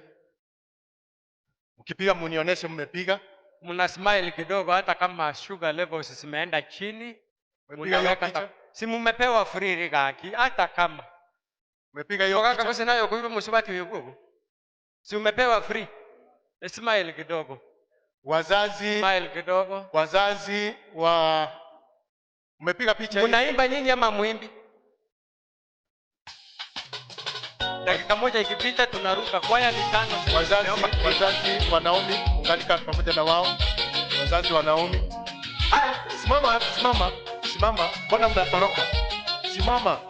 Wazazi wanaume ungana pamoja na wao. Mama akae pande hii, mzee akae pande ile.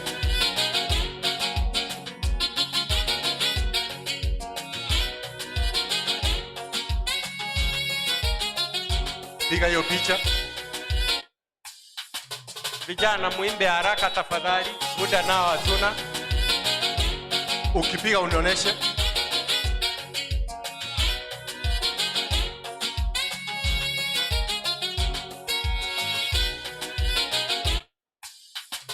Umepiga hiyo picha?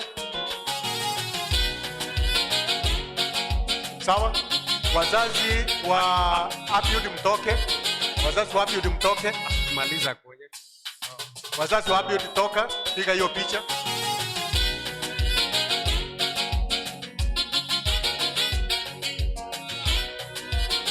Pita, enda imba.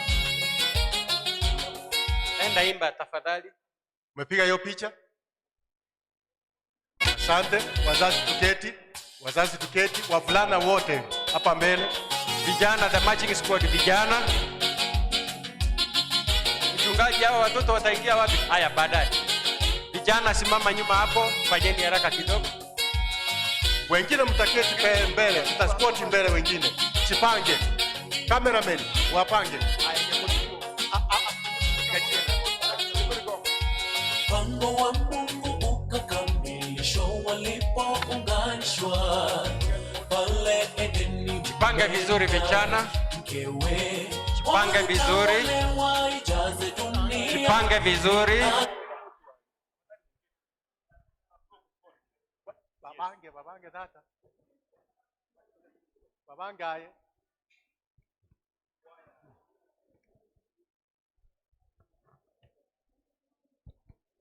Munioneshe kwamba umepiga hiyo picha. Nimbanye te. Aye, mwakire picha hiyo. Umepiga hiyo? Aya, ewae ngata. Hiyo wimbo yenu imba sahi, ewae ngata. Umepiga? Sawa, mtoke. Watoto wote. Iteresi mkue tayari. Watoto wote ambao walimatch. Watoto wote ambao walimatch mje huku. Watoto wote mje huku. Matrons nipangia watoto. Watoto tafadhali na matrons mkuje. Matrons pangia watoto. Wapange vizuri. Hawa ni wadogo waingie kwengine mbele. Wengine wataonekana nyuma. Matron tafadhali panga hawa watoto. Sana sana watoto wakae mbele. Watoto wakae mbele. Watoto wakae mbele. Watoto wakae mbele. Wengine wataketi tu haina shida.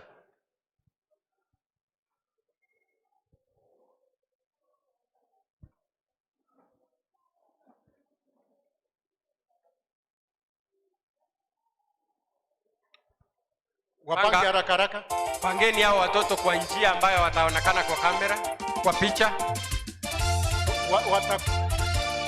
Passport hawa. Ndoa ni mtakatifu tangu Edeni, tena ni baraka.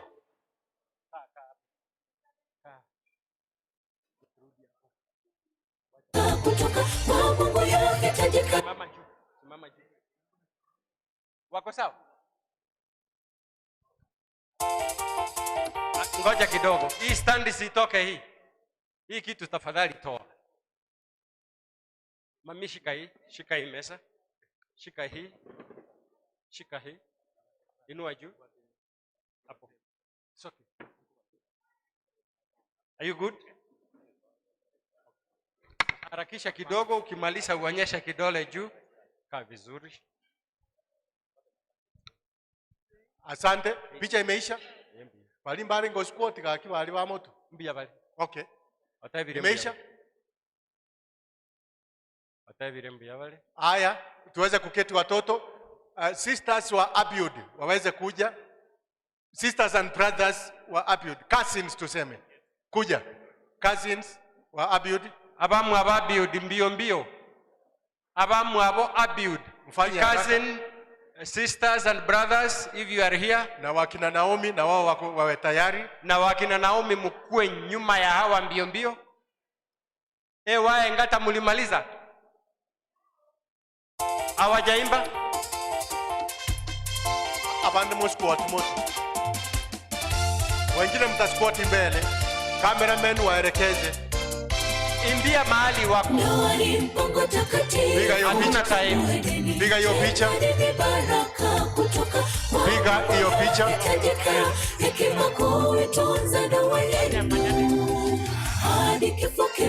Ukipiga unionyeshe kwa ishara kwamba umepiga. Ishapigwa. Umepiga hiyo picha. Asante. Sisters wa Naomi. Cousins. Sisters and cousins wa Naomi. Sisters, brothers na cousins wa Naomi. Kama amupo ni sawa. Hapo mbele. Aba mwabo Naomi kutoka nyumbani na wale buku. Joshua, si nilikuona mahali. Bana sio picha. Piga hiyo picha, piga hiyo picha. Unionyeshe kwamba umepiga.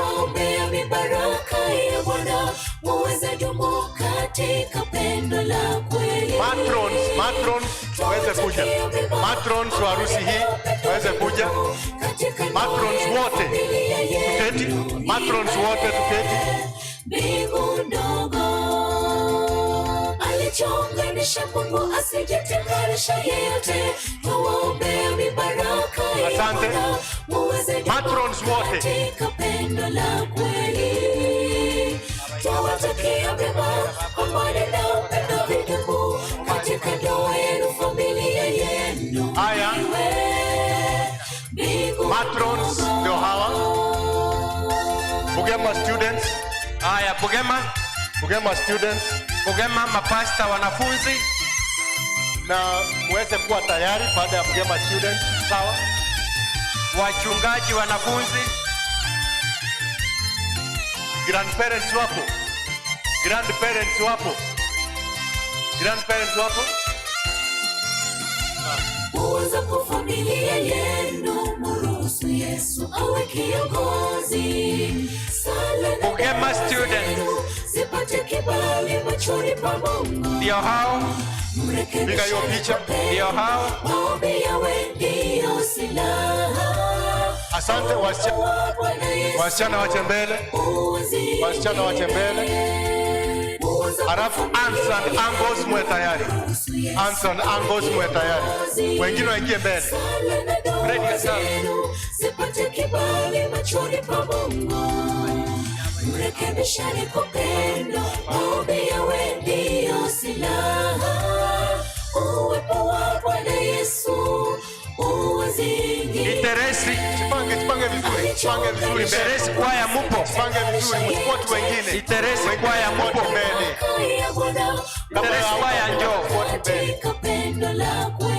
Umepiga hiyo picha? Iteresi kwa ya kama mupo kuja. Umepiga hiyo picha? Asante, tuketi. Tuketi. Aunts and uncles. Aunts and uncles. Aunts and uncles. Aba isamoke. Abiud. Naba ngina moke. Aba isamoke naba ngina moke abiud.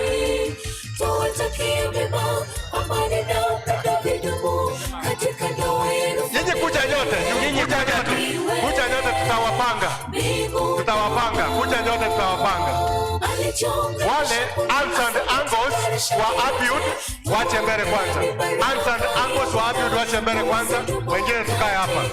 Aunts and uncles wa Abiud wache mbele kwanza. Aunts and uncles wa Abiud wache mbele kwanza. Aunts and uncles wa Abiud. Aunts and uncles wa Abiud ndio hawa. Alichonganisha Mungu asijetenganisha yeyote. Umepiga? Sawa? Aunts and uncles wa Naomi wache mbele. Aunts and uncles wa Naomi wache mbele. Aunts and uncles wa Naomi.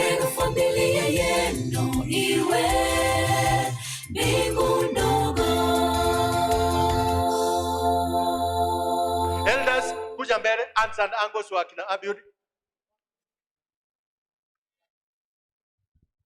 Mufanye haraka kidogo. Masaa yameenda. Picha ni mbili tumalize. Picha ni mbili ya elders na pastors tumalize. Aunts and uncles wa kina Naomi ndo hawa. Hii kwaya inaitwa Teresi iko wapi? Sorry. Ndio hawa. Umepiga hiyo? Elders wote kuja mbele. Elders wote kuja mbele. Elders wote mchanganyiko.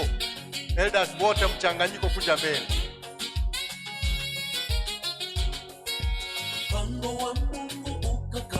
Elders wote kuja mbele. Dereva wa gari KBB 868S. Dereva wa KBB 868S. Elders wote kuja kindly mbele. Kuja hapa mbele nje ya mlango huu uko kwangu kwa kushoto na kuhitaji hapa. Piga hiyo picha.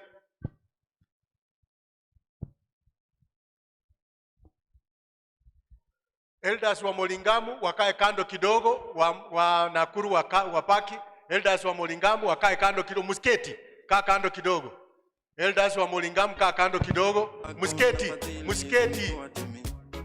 Wewe Karansa njua. Bata wote na. Elders wa Nakuru keti, elders wa Molingamu ingia. Na wachungaji wote ambao mko hapa na shepherdesses mje mbele. Wachungaji wote na shepherdesses. Wachungaji na wake wao. Kama mupo. Mkuje hapa mbele. Hiyo ndio picha ya mwisho. Wachungaji na wake wao. Kama mpo ama kama wewe ni mke wa mchungaji uko, songa mbele. Hii maneno inaisha. Na kama keki nimeona iko hapa. Hizi ni keki? Iko hapa. Iko mbali. Ni shepherdess anatoka kunyuma. Wachungaji na shepherdesses. Teresi, mngekuwa mnaendelea na wimbo hapo mahali muko. Imbia hapo. Mkingoja msimame hapa mbele itachukua muda, mnaona masaa ndio hayo. Na mjalipa faini ya kuchelewa. Asante. Hao ni wachungaji na shepherdess. At least ameturepresent. Wachungaji hamjui kusimama kwani? Na shepherdess Naomi yuko hapa. Wachungaji keti, shepherdess ya paki peke yake. Wachungaji keti, shepherdess ya paki peke yake. Na mume wake. Huyu ni mume wako. Mume wake kuja. Pastor kuja. Anatoroka. Mke wako huyu?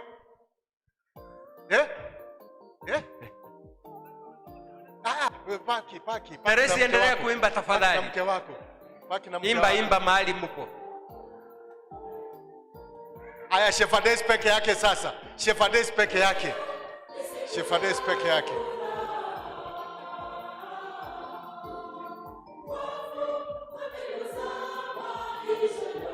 Asante sana. Sasa. Aya, kuna bahasha zinaendelea kupita.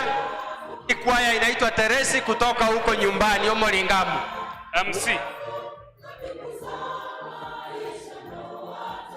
Bahasha zinaendelea kupita za zawadi, na kama uko na zawadi ni hapa. Zawadi ni hapa, itayarishe.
the bridal. Mukimaliza ni nyinyi, hawa wakimaliza the bridal.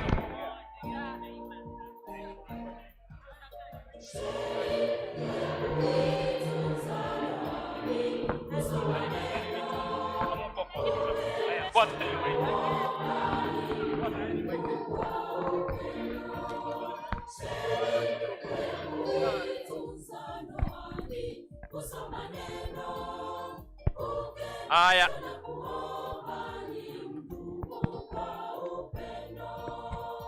Aya, asante. Mumekatwa sasa, si kupenda kwetu. The bridal, waambie amen. Amen. Hata sijui ni nini imefanyika. Ni kama waya imeguswa mahali. The bridal kindly. The bridal. Mukichukua dakika 2 nafasi imeenda. The bridals.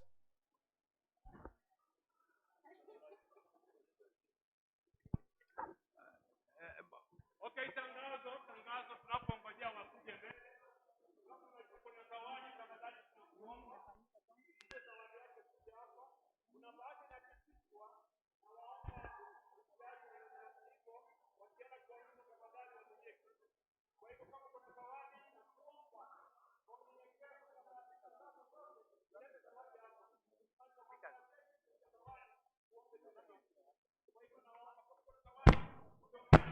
Use your mic. Repeat what you have said using your mic. Nasema hivi, kama unajua kuna zawadi na kuomba tafadhali ukuje nayo hapa ndani. Tunataka kumaliza hapa alafu tuelekee kitu kingine. Kwa hivyo wote wale kuna zawadi tutamalizia hapa. Kwa hivyo tunawaomba wote mko zawadi msonge mbele. Tukimaliza mambo ya keki tutaingia, tukimaliza zawadi tutaingia keki alafu tumalize. Kwa hivyo naomba mlete zawadi zote hapa. Alafu kitu kingine, kuna bahasha inapitishwa. Msiache hawa hivyo na Mungu awabariki. Mukichelewa mtatoka bila kuimba.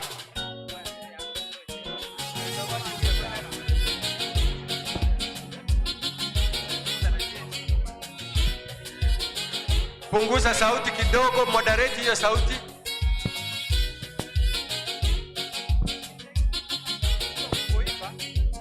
Imba kama isione. Mpango wa Mungu ukakamilishwa walipounganishwa pale Edeni, mmena mkewe waitawale waijaze dunia. Ni agizo la Mungu kwa mwanadamu, naye akafanya vile. Mungu kamtoa Adamu kwa usingizi mzito, akamfanyia msaidizi Hawa. Akapendezwa naye kweli, huyu mfupa wa mifupa yangu. Ikaidhinishwa ikawa ndoa ya kwanza. Basi tuwafurahia hawa maharusi wetu, wanapendeza wanavutia sana. Kilichounganisha naye Mungu yeyote asijitenganisha. Twawaombea baraka kwa ndoa yenu.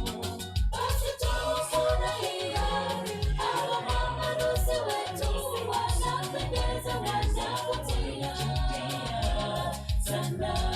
Kilichounganisha naye Mungu yeyote asijitenganisha. Twawaombea baraka kwa ndoa yenu.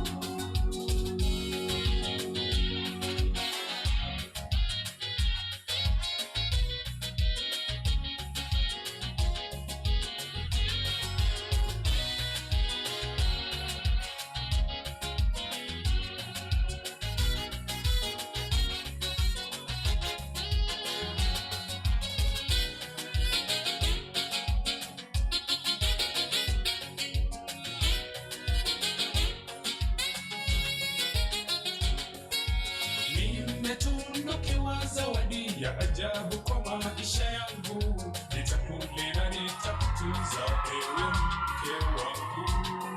Wanipendeza, wanifurahisha sana. Upendo wa dhati nitakupa ewe malkia wangu. Nitakutii siku zote, nitakuheshimu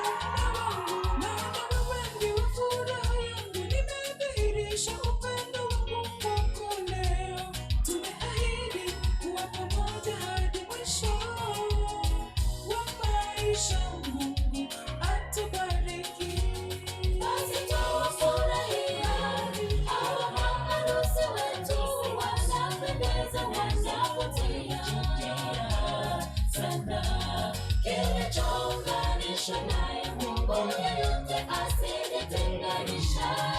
Twawaombea baraka kwa ndoa yenu. Basi twawafurahia hawa maharusi wetu wanapendeza wanavutia sana. Kilichounganishwa naye Mungu yote asiyetenganisha. Twawaombea baraka kwa ndoa yenu.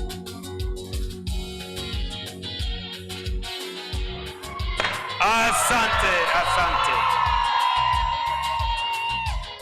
Asante.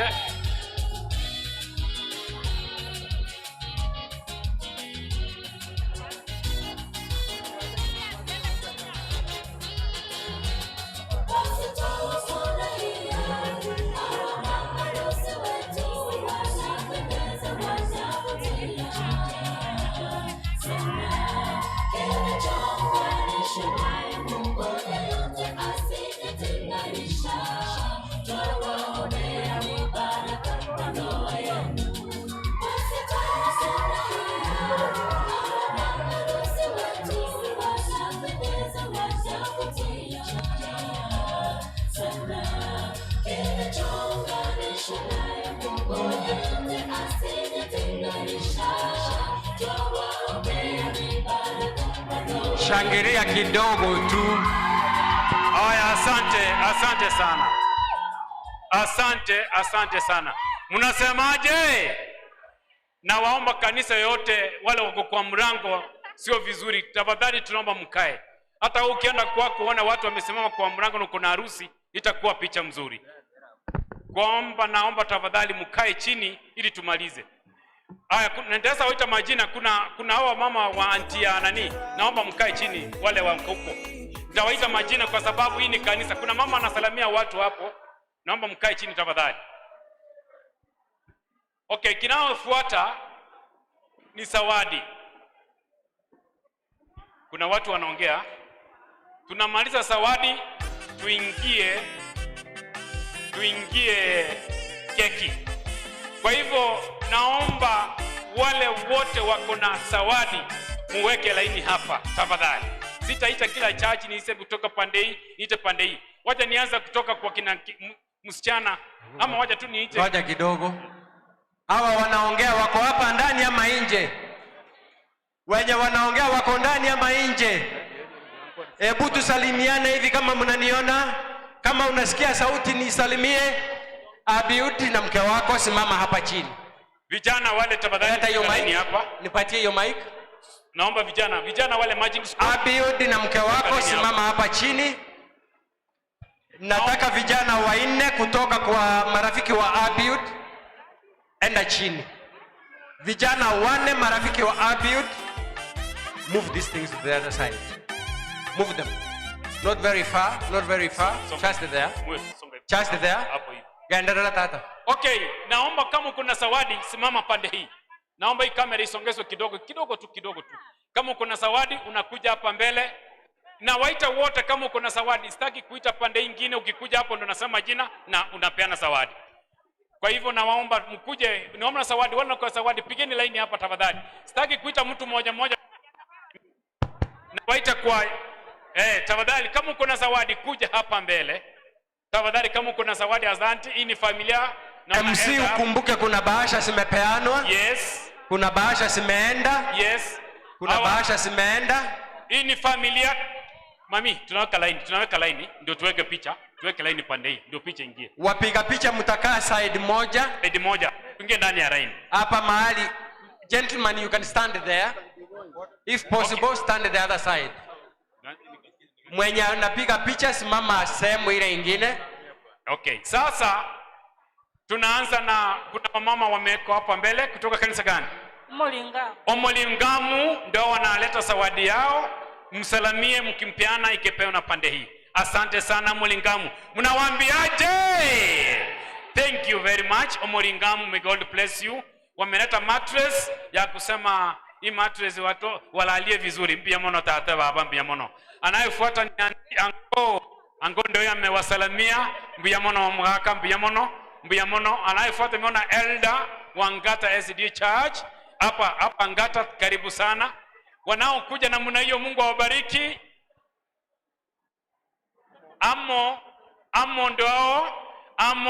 Amo ndo wanapeana zawadi zao. Amo wamepeana bahasha yao. Mungu awabariki sana. Amo ya kanisa gani? Hapa Ngata SDA. Amo ya kanisa gani? Hapa Ngata. Hapa Ngata SDA Church. Ndio wamepeana. Kuna napiga picha na mama, naomba urudi usonge mbele utuambie jina. MC kidogo, hapa niko na handbag yenye ni kama imesaulika mahali. Hiyo handbag tafuta mwenyewe. Handbag yenye imesaulika mahali, haijafunguliwa tujue iko na kitu gani. Iko hapa kwa pulpit. Mwenye kuna bahasha leta hapa mbele. Anayefuata naona mzee, fanya haraka tafadhali because of time. Anayefuata ni mama hapa amebeba zawadi. Naitwa Rosemary Bernard from Nakuru East, ambayo Seruya anafanya kazi. Sisi ni wafanyi kazi pamoja na yeye, kazi ya Mungu. Kwa hivyo tumekuja na tumesema ya kwamba Naomi tunakuishia. Asante. Wanaofuata wako pamoja, ndio zawadi matrons. Hapa Ngata Women Ministry. Hapa Ngata Women Ministry nimesema mkuje hapa mbele mpende zawadi yenu. Hapa Ngata Ministry ndio wanaofuata. Hawa ni marafiki wanaofanya pamoja. Tusonge. Mpaka bairidi atire tusonge. Msonge haraka kidogo. Hapa Ngata Women Ministry. Songa haraka kidogo. Naona mlingamu tena wamerudi. Mama mzee hapa kabisa. Thank you very much. Kama uko na zawadi naomba mkuje. Naimba kama uko na zawadi mkuje tafadhali. Naona vijana hapa, my cousins wa Naomi, I've seen them. Naona my cousins wa Abut, karibu sana. Karibu, naomba msonge kidogo ndio picha ipigwe. Naomba mkesonga nyuma kidogo. Nilikuwa naomba hiyo picha ipigwe vizuri. Wanaopeana ndio hiyo zawadi ndio hizo kwa wingi. God bless you. Ngoja kidogo tu. Tafadhali songa nyuma, muwapatie hawa waonekane kwa picha. Tafadhali tusonge nyuma. Tusonge nyuma kidogo. Ngozi wa Women Ministry anaonekana kwa hiyo picha. Songa nyuma kidogo. Tutapeana zawadi. Huyu Beatrice anaona huyu. Hawa ndio wanapeana. Ndiye huyo. Hapa. Haya, peana sasa, mrudi nyuma. Thank you very much. Anaofuata sasa ndio wao wamepeana. Uko pande gani? Aya, asante. Aya, songa mami. Ndiye anapeana zawadi. Mnaomba tu msonge mmoja ndio mpigwe picha tafadhali. Tusonge. Iko gasi hapo kubwa. Tusonge. Weka kando. Asante. Naomba nimeambiwa ya kwamba wazazi wa Naomi mkuje kwa njia safi. Nimeambiwa mko na zawadi, kwa hivyo mkuje mnione pande hii. Asante kwa yule ameleta ujumbe. Wazazi wa Naomi, tafadhali naomba mkuje mnione hapa kwa sababu nasikia you want a special photo please for your daughter please. Ndio wanapeana. Hii ni kikombe, hii ni sahani. Tusonge, wacha wasalamiane. Haya ndio hao ni angles. Tafadhali tusonge mbele. Wanaofuata ani cousins wa Naomi, naona tu niona wakati wa picha. I was very keen. Tena tunakuja kwenu kuchukua mwingine, nimeona wengine wawili kwa hii line. Sasa waona kama mtachelewa next time. Hatutachelewa. Kama mtachelewa kama huyu ana smile, huyu sio kuna huyu ama smile, nimemuona huyu. Nimemuona. Kwa hivyo nimemuona. Asante sana kwa familia hii. Waangalia wako wengi sana. Thank you very much. Thank you very much. Ndio wanapeana zawadi. Those are cousins. Thank you. Wanaofuata thank you very much. Asante sana, zawadi from the cousins. Kila kitu mnasahau ni kwamba kuna kamera, na muangalie kamera Nairobi. Watu wa Nairobi naona wamefuata kabisa na duve, wanasema jamaa, wacha tu. Nakumbuka makambu meeting tulikuwa hapo na Abut, ndio wanaingia. Those are cousins. Welcome sister, sijakuona, ulikuwa unaimba wimbo mzuri, sijakuona kwa line. Sister wa Abut, sister wanani kuja. Ndio wanaofuata. Wanaofuata sasa ni kanisa letu, kanisa ambalo tunaipenda sana, tunaihenzi kutoka baba dogo. Hii kwa inaitwa nani gani? Gurukola. Mami sema kitu unapoendelea kutoa zawadi. Sisi kama wana Gurukola tumefurahia tukiona Abdi leo amekuwa na pipi. Mungu ambariki. Unakumbuka siku ile mkimwambia ajipange? Asante sana. Peana zawadi, zawadi. Zawadi utaongea baadaye. ndao ni Trukola sijui ni hiyo wanapeana zawadi from Nairobi. Thank you Papa Ndoko. Naona mmesawadi pastor. Siku ile mlisema atafute bibi ndio hiyo sasa. Mweupe kama nyinyi. Haleluya. Ulishuhuda kumpatia sasa ngata ikasana. Ngata ikawatangulia. Wanaofuata naona thank you. Wanaofuata ni sisters and brothers, sisters wa nani? Tusonge. Ndio wamekuja kwa wimbo. Tusonge. Naona wanataka kuimba. Nimewapatia time imba. Mzee kuna jimbo sema jina na useme kitu moja kwa dakika. Mimi nimeshukuru sana kumwona Pastor Apiut ambaye tulimwalika Nairobi, Gurukora SDA akiwa mgeni wetu mkuu. Sasa hivi ameanza maisha mapya. Tunaomba Mungu ambariki anapomaliza mwaka huu 2024 akianza mwaka mpya 2025. Mungu awabariki. Asante sana Elder. Wanaofuata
Usituharakishe.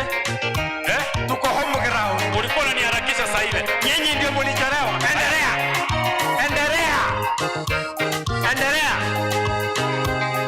Haya, endelea basi. Endelea mpaka mumalize.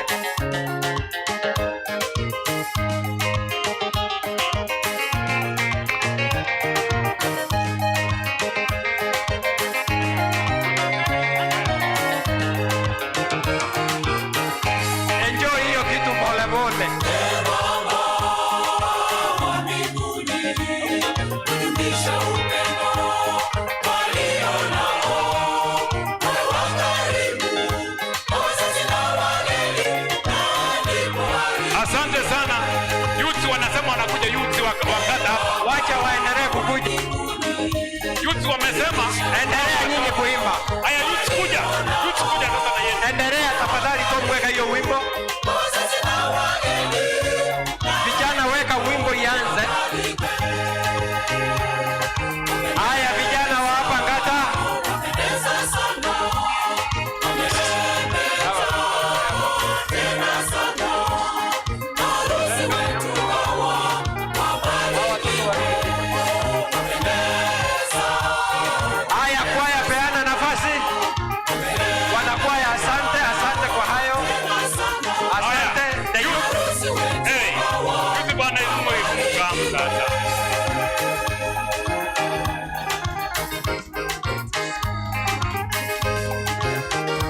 Nyang'wara usilie, enda tu. Huyo umepeana mchana. Usilie.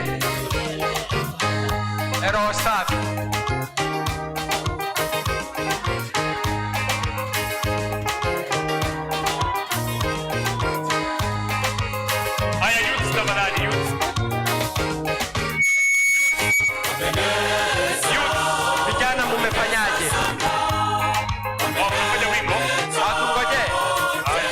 chini. Haya. Tumecheza chini, tumeshikilia.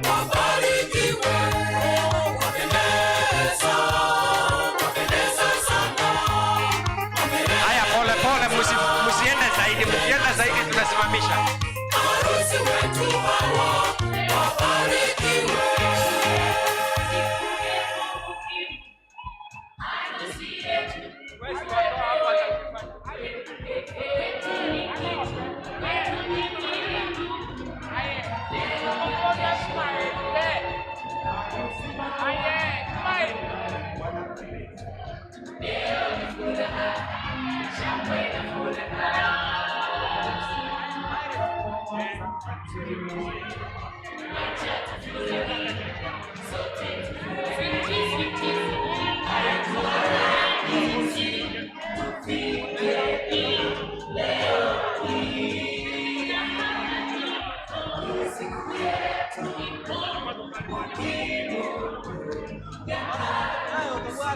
Uzuri nimeona wale wanaimba,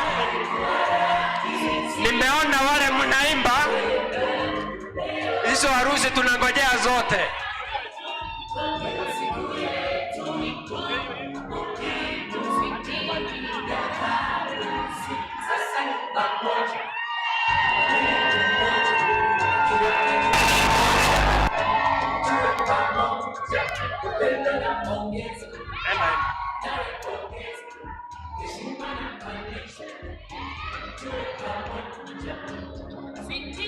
Asante. Usiwakatie hiyo, wacha wacheze kidogo. Haya.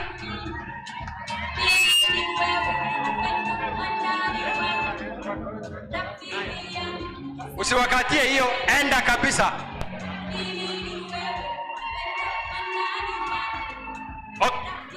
Asante sana fundi wa mtambo.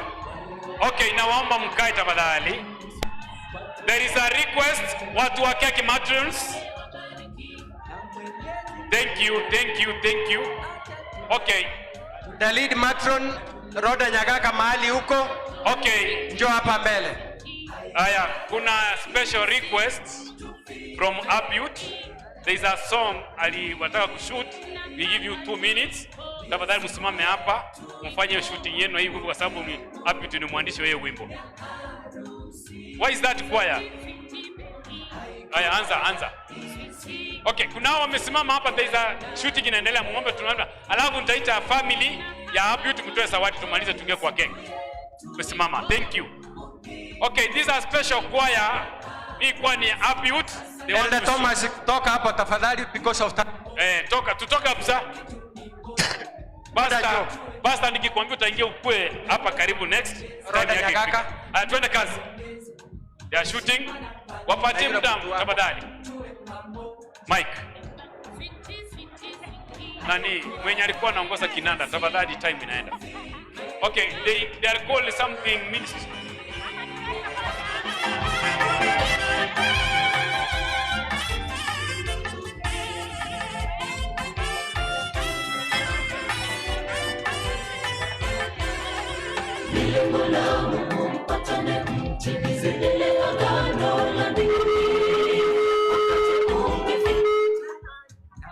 Okay, fundi wa mtambo tafadhali kwa chonjo.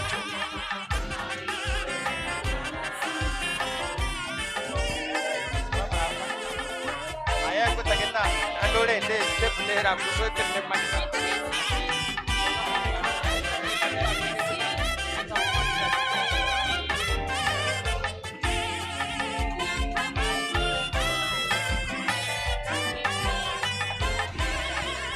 Lengo la mpatane mtimize lile agano la mbinguni. Wakati umefika mtoke nyumbani, muwe wazazi, jukumu lenu. Umepata fapa wa mifupa yako, wakati ukifika anatenda Mungu wa mbinguni. Anakubariki na akufae. Ni lengo la Mungu mpatane mtimize lile agano la mbinguni. Wakati umefika mtoke nyumbani, muwe wazazi, jukumu lenu. Umepata fapa wa mifupa yako, wakati ukifika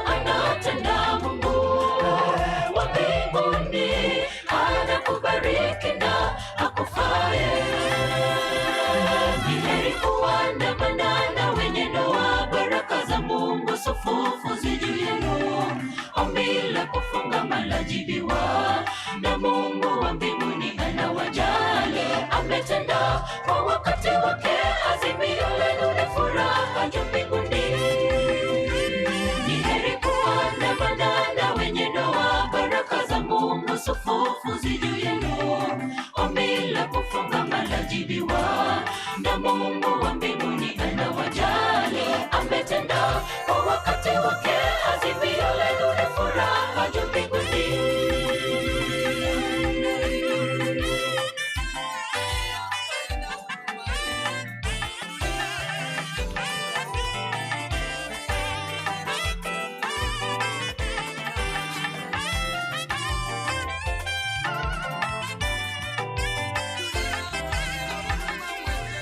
Hakikisho ni wewe kwa kutabasamu, wasije wakanipa mwingine.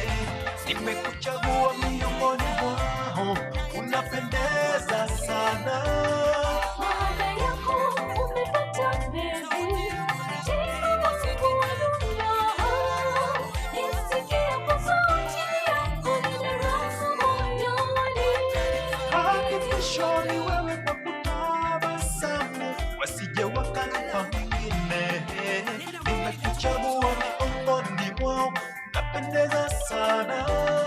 Baada yako umepata mbegu, tena Mungu wa dunia. Nisikie kwa sauti yako, nina raha moyoni. Ni heri kuandamana na wenye ndoa, baraka za Mungu sufufu juu yenu. Ombi la kufunga lajibiwa, na Mungu wa mbinguni anawajali. Ametenda kwa wakati wake, azimio lenu ni furaha juu mbinguni. Ni heri kuandamana na wenye ndoa, baraka za Mungu sufufu juu yenu. Ombi la kufunga lajibiwa, na Mungu wa mbinguni anawajali. Ametenda kwa wakati wake, azimio lenu ni furaha juu mbinguni. Ni heri kuandamana na wenye ndoa, baraka za Mungu sufufu juu yenu. Ombi la kufunga lajibiwa, na Mungu wa mbinguni anawajali. Ametenda kwa wakati wake, azimio lenu ni furaha juu mbinguni.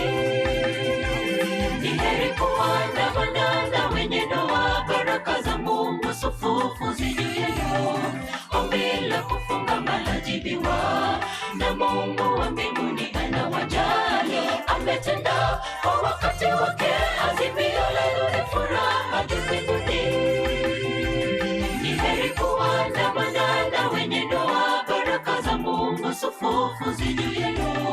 Ombi la kufunga lajibiwa, na Mungu wa mbinguni anawajali. Ametenda kwa wakati wake, azimio lenu ni furaha juu mbinguni.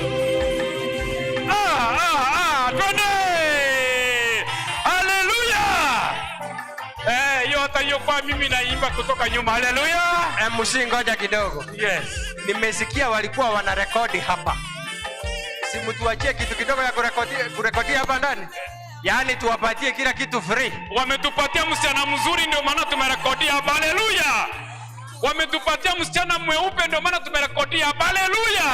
Aya, asante kwa sababu ya hayo mazuri. We are heading to the conclusion of conclusions. Elda Nyakundi, utakuja hapa mbele ukae na mimi, tukimaliza kuna kitu tunafanya. Waache hapo, kuna unit candle. Kuna unit candle. Sawa. With all due respect, I will hand over to Sister Rhoda Nyagaka, the chief matron wa siku ya leo. Atatuongoza kutoka hapa. Unasema nini? Oh, pole. Familia tafadhali ya Abute. Naona nilikuwa nimewasahau. Kuja mpeane sawa. Hawakuwa wametoa kitu? Walikuwa wameningoja ni wasigino. Haya, fanya hivyo. Karibu sana, karibu. Harakisha kidogo. Pole. All the family and sisters and nini? Kuja basi. Mzee, nafikiria kuna ng'ombe umeacha nyumbani, hiyo utapeana nyumbani. Hiyo ile ya hapa ndio tunataka kuona. Sijaona sisters, nimeona wasasi. Haya, na watoto wako na familia kama wako, msimame haraka at the same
ina symbolize nini? Ukiangalia huyo msichana amevaa nguo white, inamaanisha purity. So let your marriage be as pure as the cake is and as you are. Amen? Aya, hii keki inapikwa na nini? Inapikwa na simuniambie viungo vya keki. Number 1 kuna sukari, kuna alafu unga ngano, alafu okay. Kwa maisha ina strain. I am straining. Hello? Mic testing, hello? Thank you, Elder. So, asante sana. Nimesema hivi, white inamaanisha purity. So, let this marriage be as pure as you can see. Then, ndani ya keki, hii keki ndio ambavyo vimetengeneza. Kiungo cha kwanza muhimu ni unga, si ni kweli? Na unga kabla itengeneze keki huwa inafanywa nini? Inachungwa, si ndio? We, Naomi, Abiud, saa hii mutachunga wale marafiki wabaya wafanye nini? Wachunge, wawache.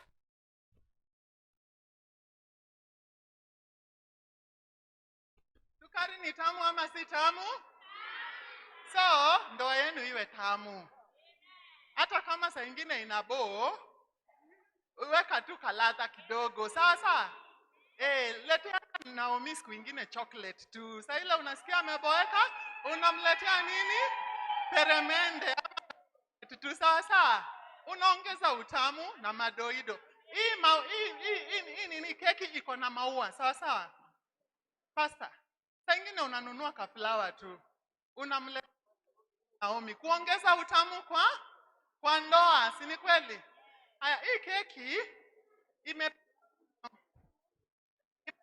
nimeweka kwa mdomo. Imepikwa na ikawekwa kwenye oven, si ndio? Hello? Iliwekwa kwa oven. Na ilipowekwa kwa oven, hii maisha ni oven bwana. Maisha ni lazima upikwe. Lazima? Na ukipikwa oven kuna joto ama baridi? Sasa mtasikia joto, kuna joto za maisha. Sawa? Pitia joto za maisha, mjue munapi na mjitayarishe, kuna joto za maisha. Sawa? Sitafafanua, lakini nyinyi ni watu wazima, mnajua. So, sitachukua muda sana.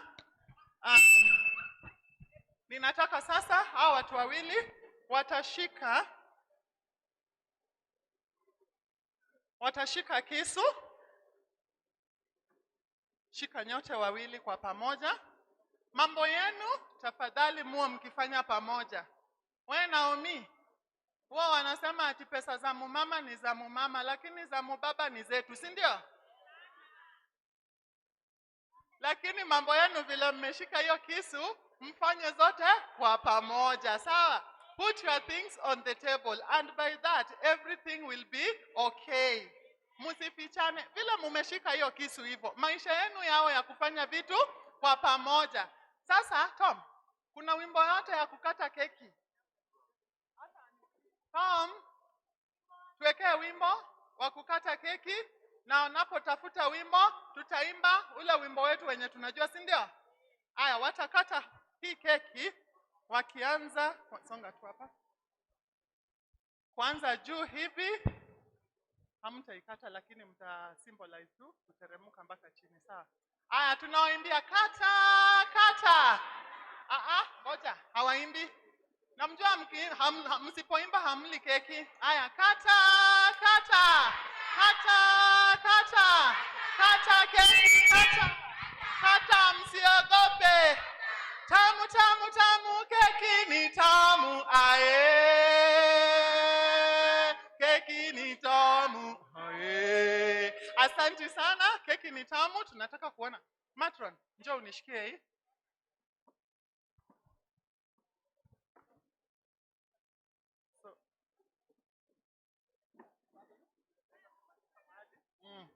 So tutawasaidia. Watoto mrudi mkae, kila mtu akae atapata. Watoto mkae, watoto kaa pale tafadhali, mtapata hii keki. Ni kubwa, mtakula na mtabeba. Kaeni, watoto kaeni, mtapata hii kitu. Wewe toka hapo. Mkae tafadhali. Jessica mahali. Kaa.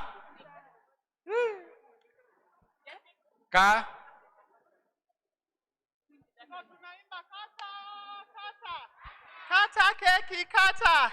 Kata, usiogope. Kata keki, kata. Kata, msiogope. Tomu unanichokesha, ungekuwa umeweka wimbo, hayuko. Aya, asante sana. Endelea hivyo hivyo, tunamaliza. Mahali tumepakisha ni kidogo mno. Mahali tumepakisha ni kidogo.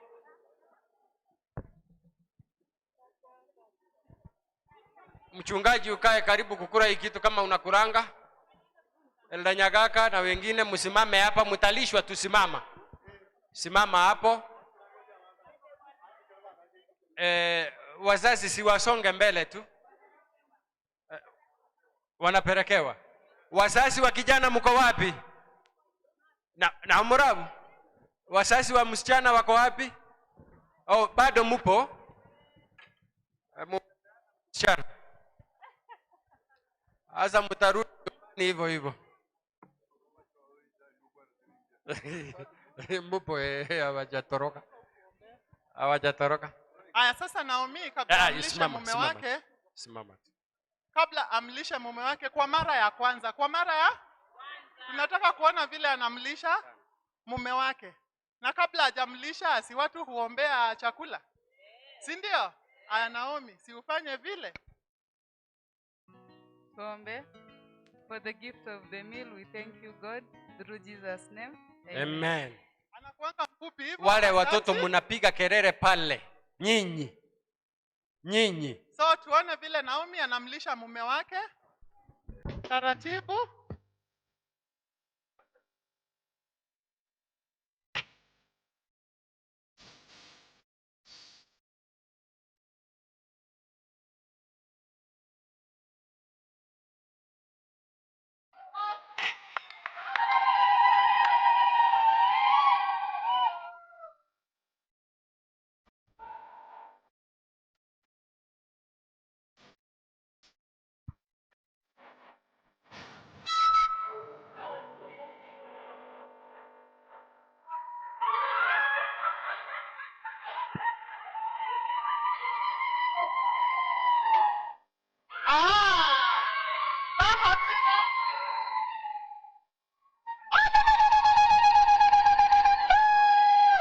Asante sana. Hiyo ndio utamu wa ndoa, sio?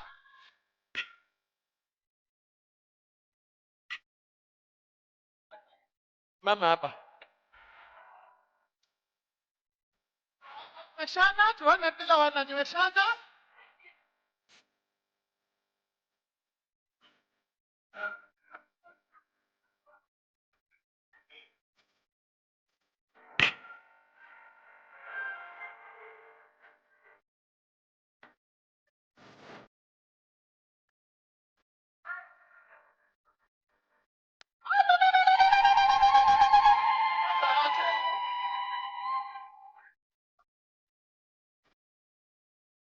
Watu wenye walitoka na basi ya Mariwa mwanze kwenda kwa basi.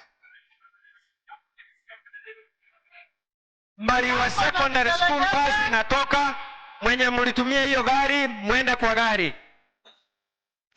Wenye mlikuja na gari ya Mariwa Secondary School muingie kwa basi.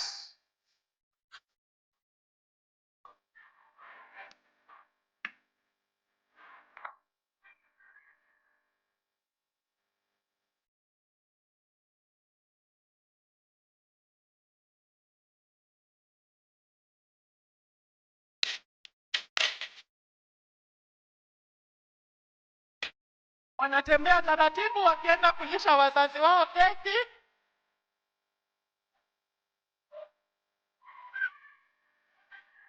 wanapelekea wazazi wa kijana hiyo cake. Wazazi, kama kuna uwezekano msimame.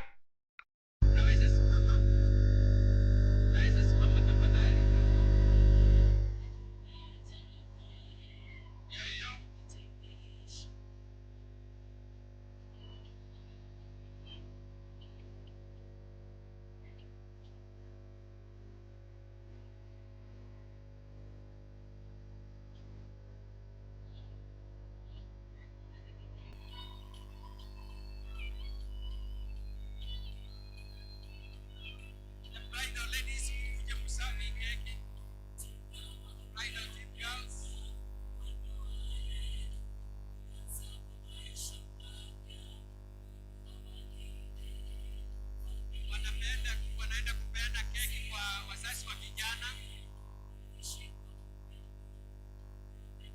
Wazazi wa kijana ndio hao wakipewa kurudi kwa mapastors.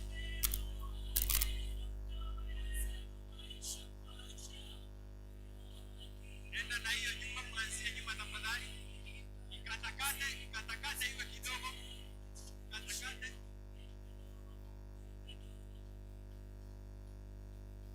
Naombi mkimaliza hapo mrudi hapa mbele.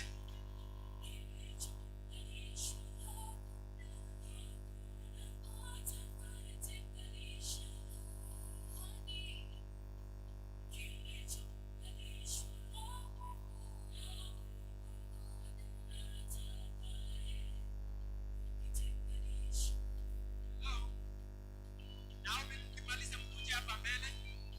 Abiud na Naomi kuja hapa mbele. Kuja hapa mbele. Wazee songa huko. Songa huko. Naomi kuna kazi hapa. Hapa gani waachie Mungu, nimesikia hivyo. Wameleta maombi hao wazee.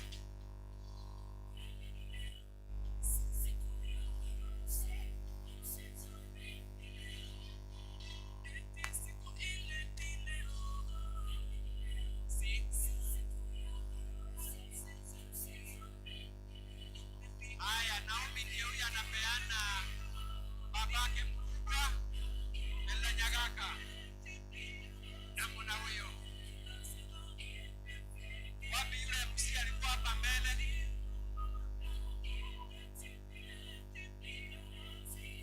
Mchungaji ndio huyu anakula hiyo kitu.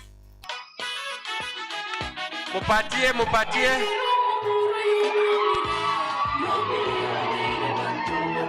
Chairman wa kamati andalizi. Mwambie cheze kidogo. Tom. Huyo ndiye alikuwa chairman wa andalizi Abiud. Huyo mzee unamletea suti ukienda na kurudi. Simama hapo. Mimi sikurangi.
Amjambo.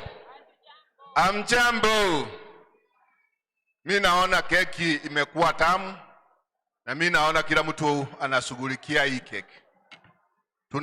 Tunatoa shukrani zetu kwa wale ambao wameweza kuhusika katika hii programu yetu, kuanzia Kisii, tukuje Nakuru, tukuje watoto, tukuje vijana, tukuje wasichana. Tunasema asanti kwa kila mmoja yule ambao ameweza kuweka mkono wake katika hii mpango harusi wa msichana yetu. Tunasema ni asanti. Na wale ambao mnaelekea Kisii, tunawakabidhi mikononi mwa Mungu aweze kuwaongoza na awafikishe salama. Familia zote zile ambazo zimeweza, bado tunawakabidhi mikononi mwako Mungu wetu, na bado tunasema ni asante kwa sababu ya kazi nzuri ambao mumefanya kwa wakati huu.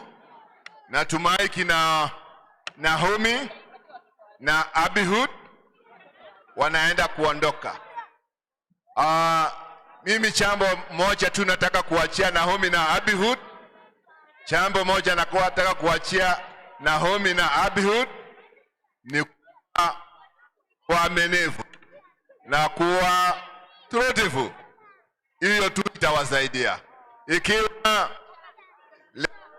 najua wazee saa ingine hii ni kwa Abihud, unaweza kuwa huna pesa huko, ambia mama sina pesa. Mama unaweza kuwa na shilingi mbili kwa mfuko, ambia Abihud niko na shilingi 2. Na achue ni shilingi 2 uko nayo. Mtaishi maisha mazuri bila wakati huu. Nakabidhi pasta wetu ili aweze kuondoa harusi kwa kanisa na tuendelee na mpangilio mwingine. Asante. Kabla mchungaji hajasema, wanaapa Ngata kesho saa 11 mkuje kanisani, kuna kufungua mwaka mpya. Na ile ndugu Nyakundi amesema, lakini ikawa amesema kwa sauti kidogo. Asante kwa yote mmefanya. Mahali kuna upungufu ni wa binadamu na Mungu atatujazia mbele. Mchungaji Charles. Asante matrons, mama, matrons,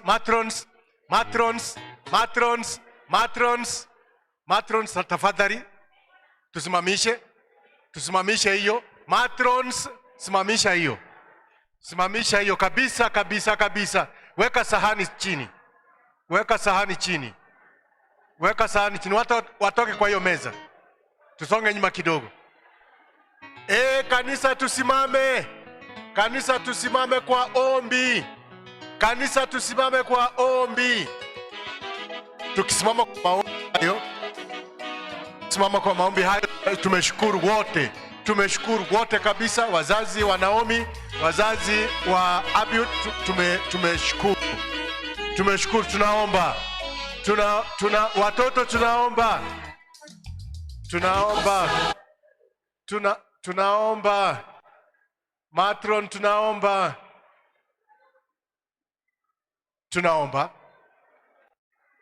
Tuwakushukuru Muumbaji Mfalme kwa ajili ya pendo lako. Leo hii pia imekuwa ni siku nzuri njema, na leo hii pia tumeuona mkono wako. Bariki wazee wa kanisa hili kwa dhati. Bariki wazazi wa Naomi kwa dhati. Bariki wote ambao wamehusika katika kanisa hili la hapa Ngata, kanisa lako ambalo linaitwa katika jina lako. Mfalme Mbaji, usiwaache wanaendelea na ujenzi huu. Weza kuwabariki, wamalize kanisa lao. Weza kuwainua katika mwaka huu ambao tunaenda kesho kutwa. Kanisa la hapa Ngata liweze kusafiri ndani yako, liweze kubarikiwa na kubarikika ndani yako. Tumeuona mkono wako kupitia kwao. Na sasa kanisa la Moringamu Nenamba wanapojipanga kuondoka kwenda Kisii, Mungu wetu utupe usafiri, tufike salama salmin, tuzidi kulishukuru na kulihimidi jina lako. Mungu wetu, onekana kwa familia ingeni, the newest ya Apiud na Naomi, weza kuandaa katika ufalme wao pia, kwa sababu ni watumishi. Mfalme, usiwaache, weze kuwabariki na kuwainua. Yote tunaacha kwako, ili nasi wote ambao tumehusika kwa njia moja ama nyingine, Mungu wetu, utubariki kwa dhati, utubariki kwa dhati, maana tumeomba katika jina la Yesu ambaye mkombozi wetu, amen. Sasa wanaharusi wangu,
all the world and preach the gospel to every creature. Listen, learn, be inspired. Welcome to our channel to get the point.